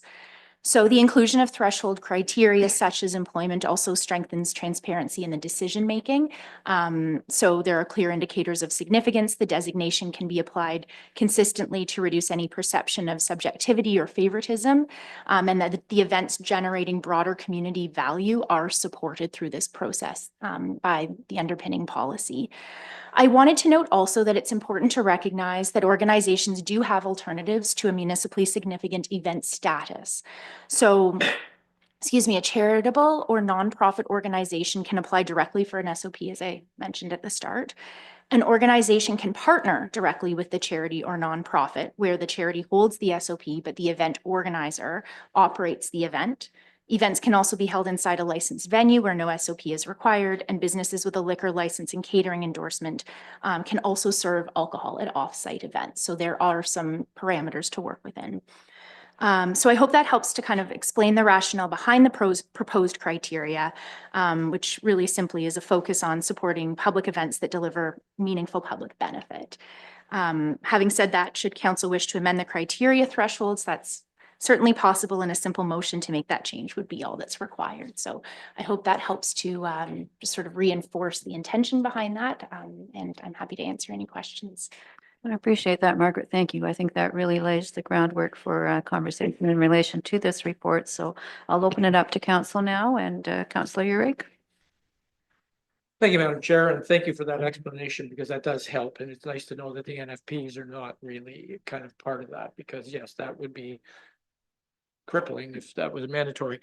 Having said that, I'm still concerned about point B on page 106, 105 anyway, because even if that was an and/or scenario, ironically, many of our small businesses who would like to do something, they don't have 10 temporary or full-time staff in their business period, let alone generating 10 temporary or full-time beyond. So I personally, I don't really see the need for that requirement at all, because I'm not sure why the stipulation needs to be there. I love that it's expected to bring people to the area and expected to promote the area regionally, provincially, nationally, internationally. I think all events that we're trying to support and assist are that's what they want to do. I personally would make an amendment to actually remove point B from this, because I don't think it's necessary. Thank you for that, Councillor Urick. We have an amendment on the floor. Do we have a seconder for that amendment? Councillor Greenfield. Any further discussion on the removal of point B? Councillor Ennis. Through you, Deputy Mayor. I'm just thinking to myself, I kind of like the idea that we don't want to have random businesses come into town and just, as Margaret phrased it, simply just seek a license to sell alcohol. And there should be this sense of it being like some form of community event. But to Councillor Urick's point, we don't want to make it too difficult for local businesses who just want to do something, for the community when they're not going to be employing anybody or necessarily being able to give somebody a part-time gig at an event like that. So I almost wonder if instead of removing point B entirely, if we could do something like, I don't know, just throwing an idea out, requiring, a description of how that event is going to benefit the community or something like that, just to help sort of force them to ground the event with a community-minded perspective, as opposed to just saying, the weather looks good, it's going to be August, and how do we make a couple dollars, whether that be a business in town or a business from outside coming in. So I'd be interested to hear if anybody has any sort of similar thoughts, if we think that just removing it would be the best move, or modifying it to keep that spirit within the document. Okay, so we have an amendment to the amendment. Is there any further conversation in relation to this discussion? So I'll look to Councillor Urick to see if you're open to the thoughts of Councillor Ennis. I agree with you in principle in terms of that, why this is being in place in general. I don't think still having that in there has any basis on what you're talking about somebody saying, yeah, why are you coming into town to do this? It could still be a two-man show coming in and trying to capitalize on whatever. They're still not going to create a minimum of 10 temporary full-time. Even if a large company did do that and brought in 10, would we automatically allow them, even though it doesn't meet the scope of what you wanted to, what you're trying to accomplish? So I just think this is onerous on the existing small businesses, and I would like to remove that for that purpose.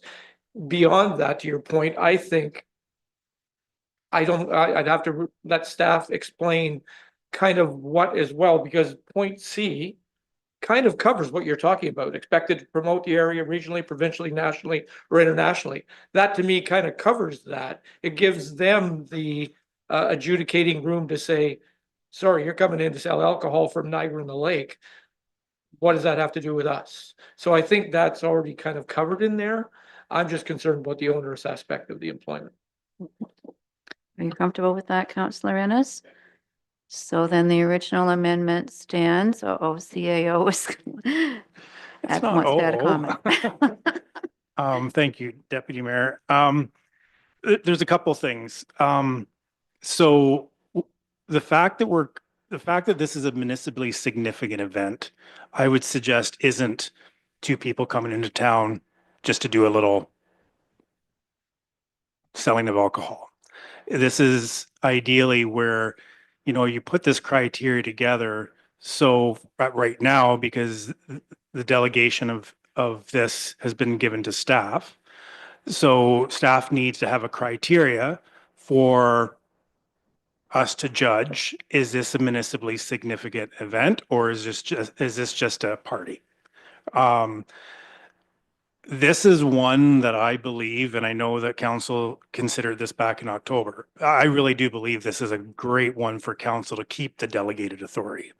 and actually have the people who want to have the municipally significant event make their pitch to the 7 members of council. Because I've seen where a lot of these events will come in, and yes, they're municipally significant events and they're going to do this, this, and this. The day of does not reflect at all what the pitch was. However, they got their liquor license, they're a municipally significant event, and sometimes it just looks really bad that the municipality actually gave that event a municipally significant event designation. So I don't take this one lightly because there are some really good business ventures that do municipally significant events right. I wish there was a list of the ones who maybe didn't do everything that they said, so we could just simply say, no, you burned a bridge.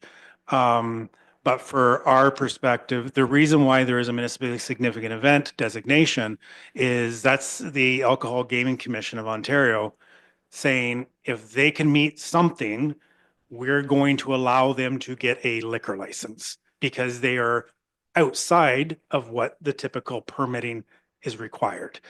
And I would also say that most of the times it's going to fall back on us if in fact that party did not follow what they were required to do. So setting the criteria, and I don't think that right now there's not much of a criteria. It's, throw a dart and take a guess.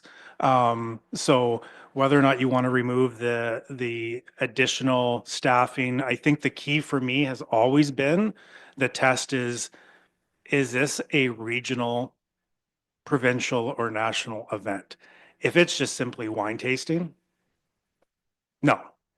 But we need somehow to say, yes, it is, or no, it's not, because that person guaranteed, I shouldn't say guaranteed. I have witnessed in the past where staff has said no, not in this municipality, but where staff had said no to a municipally significant event. The next step was for that individual or individuals to come in front of council and ask council to give the municipally significant event. So it's not everybody's going to meet the criteria, but having that consistent criteria, so then council, if those people were in the audience saying, well, can I get it from yous? The ideal situation would be council saying, well, did you meet the criteria that staff had set? And if their response was no, then thanks for coming. But it is something that council, it's at your indulgence as to the criteria, but I would say the one that has flexibility probably is the number of staff, because that staff can also be security as well, which would be a requirement of the special occasion permit. So you're not long getting 5 or 6 staff from an event, just for the simple standpoint. You need bartenders, probably ticket sellers, and cleanup and your staff and your security. So And just for clarification, are we suggesting, Mr. CAO, that all of those staff must be paid or can they be volunteer? there would be elements that I would suggest would probably be able to be volunteer. I would say also that getting people to volunteer for bartending, the requirement from a municipal perspective, security would have to be paid. And I think bartenders now, with the amount of liability that comes to the last serving legislation, would typically be paid bartending staff. Okay, so is it a conversation then about the number 10? Is that a consideration? I will ask the mover of the amendment if he's open to giving reconsideration to the number of 10 and reducing that to a number of your choice. Nope, that's an easy one. I still don't like it. Don't like it. I'll, Okay. the reason being again, and I'm not discrediting anything CAO has said, and I agree with. And again, I'm coming back to C being more of a defining point about what is expected to contribute to the region. I think that is where we should be hanging our hat. I know if you bring in an event, and again, having organized many events through many bodies, it actually is difficult to get to 10 for a lot of our sized events. We're not Toronto. So we might have 2 bartenders, we might have 2 security. So to your point, yeah, you could lessen that number. But I do know as well that a lot, you will always probably have to have paid bartenders, yes. So I don't want to automatically say you have to have a minimum of 1 or 2 bartenders or 3 or 4. Again, it depends on the size of the event and what's happening with the event. The liquor license could be a small part of the event that just needs one and yet there's a lot going on with volunteers everywhere else. So I just don't want to kind of pigeonhole this through that based on, I know a lot of small businesses who would actually be more inclined to get volunteers to be more helpful. And unless it's a 2-day event, security probably isn't involved. So again, this is just, there are so many permeations of this that I find that one is very pigeonholing, that it doesn't sit well with me. So I just think as long as we can execute expectations through the other points, I'm still going to stand with removing that. So the amendment stands, and is the seconder still in agreement of the amendment standing as it is? Yes. Councillor Greenfield? So, I second it. My fear is that if this stipulation B is in there, a number of people, organizations, groups, whatever, are going to look at it and that's as far as they're gonna go. Just, we gotta have this 10 people and, on to the next possibility. I appreciate Mr. Everett's explanation of it. I'm just, I'm afraid this may have the effect of turning away some potential activity. Okay, any further discussion? Councillor Ennis? Thank you. Through you, Deputy Mayor, I'm just trying to think to myself what events in town generally wouldn't automatically be not-for-profit or charitable. And I think the only one that I've attended that I can immediately think of is Savvy Fest. Now, not knowing how it was organized or any of that, I think it would, assuming they didn't have a partnership and it was just a local business putting an event together. From what I recall, it was probably about as small as of an event that we would have and that would fall into this category. Now, I don't know if each vendor that was there would count as somebody who, like, one of the sort of job spots for those numbers. But if that was the case, given that there was probably a security guard on either entrance or exit doing access control, and then I don't know if there was 5 booths, pretty quickly we get to that 10. So I just want to make sure to say CEO Everett's point that we're not sort of getting rid of any criteria. And I'm just trying to evaluate of like what kind of events or like what we're actually going to see, what's actually going to be possible for businesses. So maybe we continue with the amendment to remove this condition and but have something else in there that gives us some good certainty of what's going to be going on and that we can hold businesses to. Thank you, Councillor Ennis. So I think if I follow your train of thought, you want to make sure that events have the proper security and they do have the qualified bartenders and so on, that the people who are working at the event are qualified people. Is that sort of where you're going? Yeah, through you. I know that for the liquor licensing procedure, they will have to provide all of that and show that. So, I think that'll be taken care of. But I just want to make sure that, if anything we do sort of provide, any criteria we provide, we'll be able to hold them accountable to. Maybe to CEO Everett's point, looking back at the introduction of AMPs, that would be just a really good opportunity to say if there's an event that gives us, sort of gives staff the pitch, potentially appeals back to council, gives the pitch, and they don't match the pitch, we can find a way to administer penalties, and that sort of solves that problem. Okay, so we have an amendment on the floor. Any further conversation on the amendment to remove clause B in relation to the requirement for 10 employees at a municipally significant event? And seeing no hands, so I'll call the question. Sorry, Councillor Bell? Thanks, Madam Deputy Mayor. Listen to the conversation around the table. So the big deal on this is the big headline, to declare it a municipal significant event. The CAO has said this is not a wine testing, get a permit because you're going to have some alcohol on site. You're not going for a municipal significant event when you're doing that.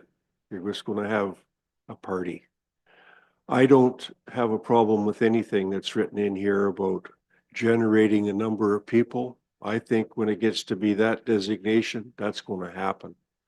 I think when they're going for a municipal significant event, they're going to have a lot of money involved in it anyway. So it's going to be a very high profile event. So just having people there, you got to carry insurance. I mean, you got to put that in the policy. You got to $5 million. You got to have that. I mean, there are some cases where probably even more than that might be stipulated in some areas, depending on how significant it really becomes. So as far as this with staff's report, having the number of people carrying the insurance, you want to have a designation to have that happen. I think that we will see that with some of the organizations that are working very hard.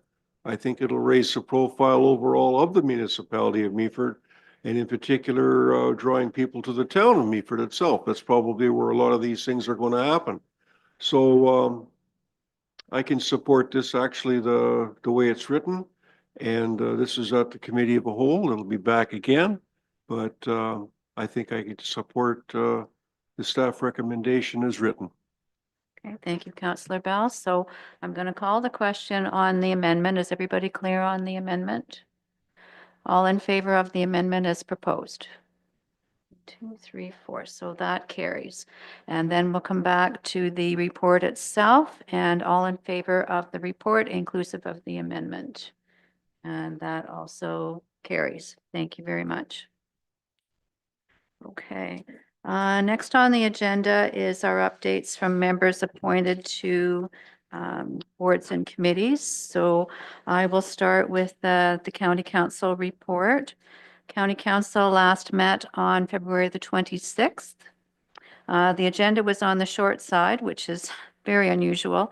It was a National Chili Day, so council enjoyed a potluck-style lunch with various types of homemade chili for sampling made by various members of staff. After the adoption of minutes, 2 bylaws were approved. The first was to establish remuneration and expenses to be paid to members of County Council, and the second was to update the fees and charges for the county. Tolleen Parkin, who's a Meaford resident actually, is the executive director of Lee Manor, and she shared that funding has been received from the province for a new program which is going to be focused on a holistic approach to care centered upon what is meaningful and purposeful in residents' lives. Lee Manor was chosen as one of only 17 long-term care homes in the province to receive this funding, and there are over 620 homes, so that was pretty special.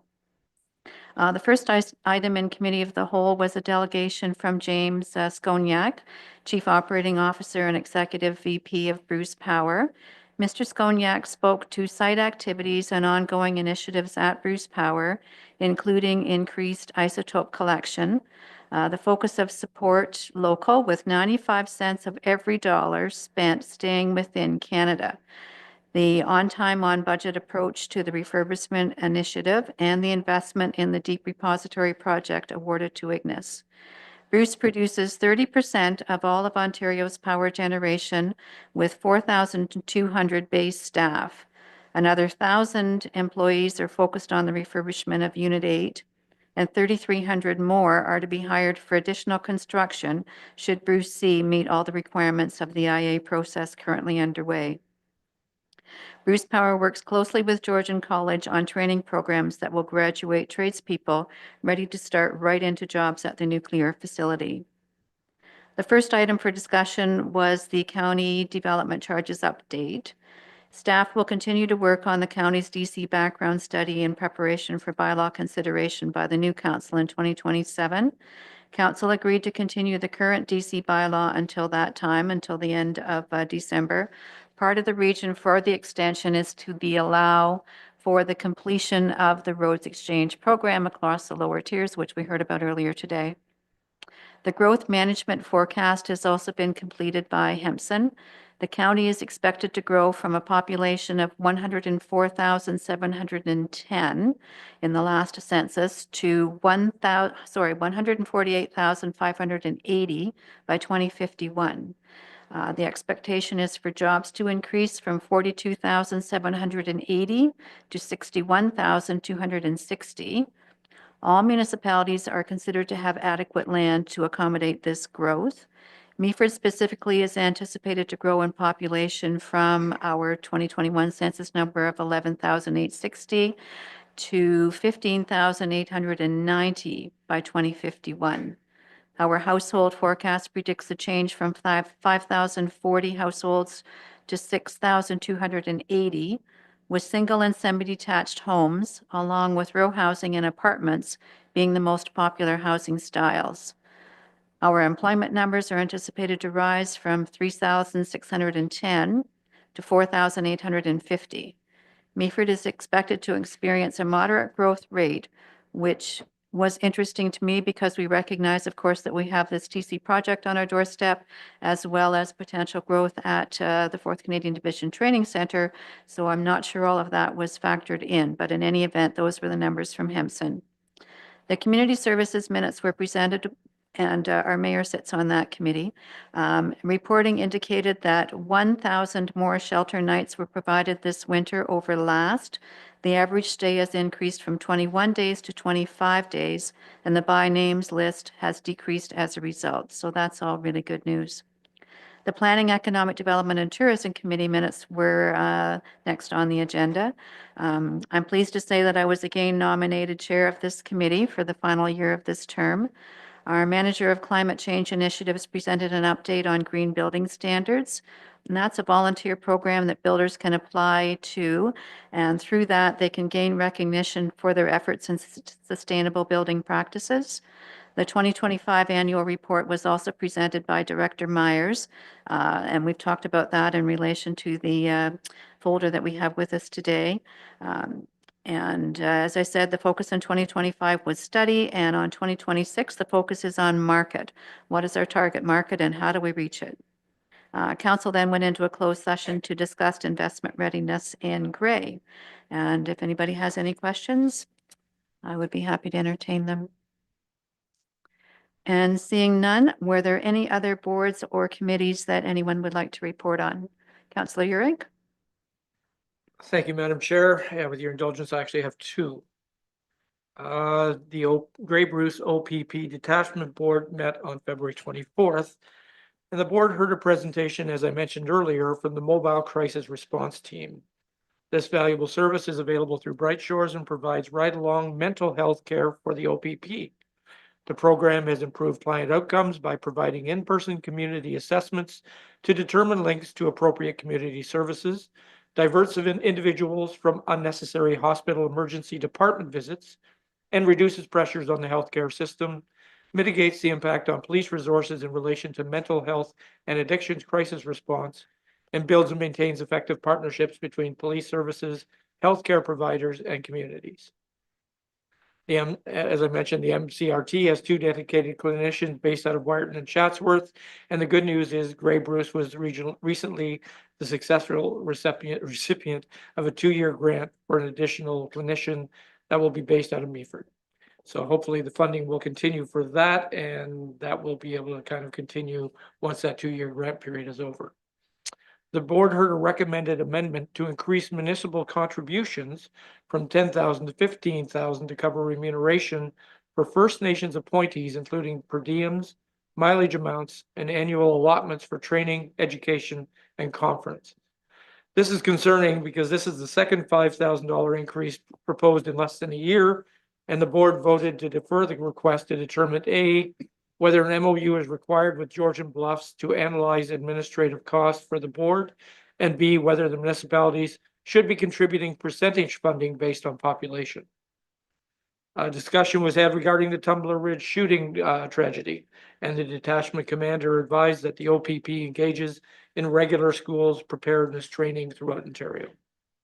Finally, there was a report regarding the auxiliary unit, which contributes a significant level of service throughout the year, dedicating substantial time and effort in support of the OPP and the communities within the Grey Bruce detachment area. Collectively, members provided more than 3,700 hours of service, placing the unit 6th within the region and 11th across the province. The OPP is looking for additional members, as while the year began with 12 members, it concluded with 7 active members. During this period, 3 members transferred to other auxiliary units due to employment changes, 2 members retired, and 1 member was hired as a provincial constable and departed for training. Thank you. And if you'd like me to continue with Grace Auble? Please continue. Certainly. So the Grace Auble Conservation Authority Board met on February 25th, and there was a presentation by the GSCA staff regarding frazzle ice. As recently, there was another warning regarding possible Beaver River flooding. Fortunately, at the time I wrote this, it was fortunately the Big Head River is less affected by frazzle ice. I will amend that. The GSEA board approved its amended volunteer policy, increased its summer day camp rate from $285 per week to $300, and accepted the 2025 to 35 strategic plan. The board also approved a 3.7% increase in the planning and permit fee schedule. The increase was overdue as the province had frozen all Conservation Authority price increases as of January 1st, 2023 until now. Accordingly, staff recommended a 2% COLA increase for 2025 and a 1% COLA increase for 2026, which was accepted by the board. Regarding the proposed Conservation Authorities amalgamation, there are no updates, but it is expected more information will be forthcoming when Parliament reconvenes on March 23rd. The CAO reported that the Bill 68 ERO received over 4,000 comments, which is a very high response. So there's obviously a lot of concern about this contentious proposal. And finally, staff advised that the admin building renovations are proceeding well, on time, and on budget. And it's anticipated that the authority will be able to move back into their building in late May. That's good news, Councillor Urick, and my guess is those 4,000 comments will be pretty consistent. Any other boards or committees to report on? And seeing none. Oh, sorry, Councillor Ennis. It's okay. I was a little slow there. Through you, Deputy Mayor, just wanted to note that the Strengthening Our Community Advisory Committee, after a reschedule and for illness and weather, haven't been able to have our final meeting. So all of the committee members, in order to keep things on track, have been asked to submit or complete a survey that would touch on all of the items that we were to discuss for the wrap-up report. That'll be due all on this Thursday, which I believe is the 12th, and looking forward to receiving those. Thank you, Councillor Ennis. And just to make sure I don't miss anybody else. All good? Okay, so we will need a motion to move out of the Committee of the Whole at 3:42, please. Councillor Bell and Councillor Forder, thank you very much. And all in favor? Thank you. Councillor motions, we have none today. Are there any notices of motion? Councillor Urick. Thank you, Madam Chair. Yeah, I want to bring forward possibility of a volunteer policy. We talked about sponsorship recently. This is another area where I think the municipality has a potential to take more advantage of something that it isn't. Grace Auble Conservation Authority, again, what tweaked this with me was they have a volunteer policy that we recently reviewed, and it was quite good. And I've actually had people ask me in the past how they can kind of volunteer to help the municipality more. So I think if we had a volunteer policy in place and advertise that we might, when you look at things like happened, like the TCE, the military parade and things like that, a lot of that effort falls on our staff. And it might be wise if we were looking at outside help that could help us with that kind of thing, and policy would go a long way towards supporting that. Thank you for that, Councillor Urick. And it makes me think of a group of individuals that I'm aware of that are looking to get involved in adopting gardens this year. So perhaps that could play into to the policy you're going to suggest. Notices of motion, second call. Okay.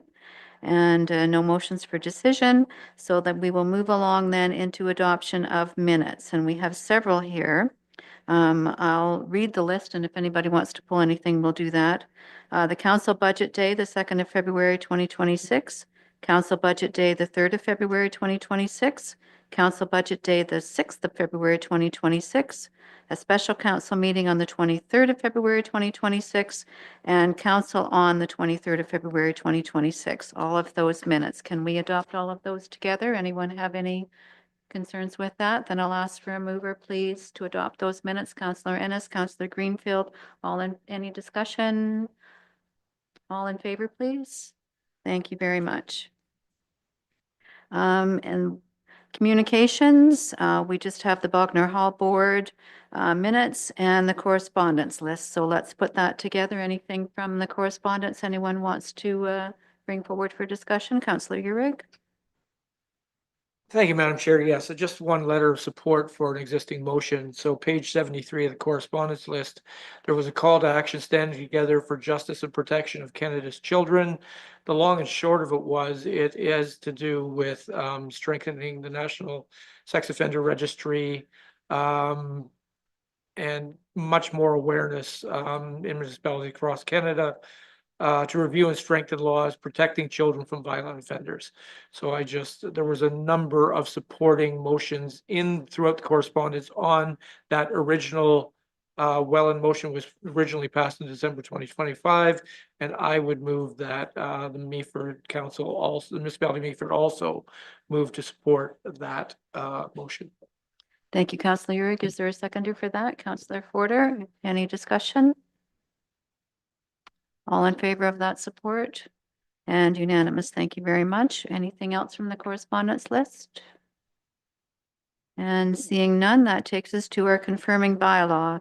The confirming bylaw recommendation, be it resolved that bylaw 2026-25 being a bylaw to confirm the proceedings of the meeting of the council of the corporation of the municipality of Meaford be taken as read a first, second, and third time and finally passed. May I have a mover and a seconder, please? Councillor Uhrig and Councillor Ennis. Any discussion? All in favor? Thank you very much. And that takes us to adjournment at 3:46. I didn't bang the gavel at the beginning of the meeting, so there we go. Adjourned at 3:46. Thank you very much, everyone.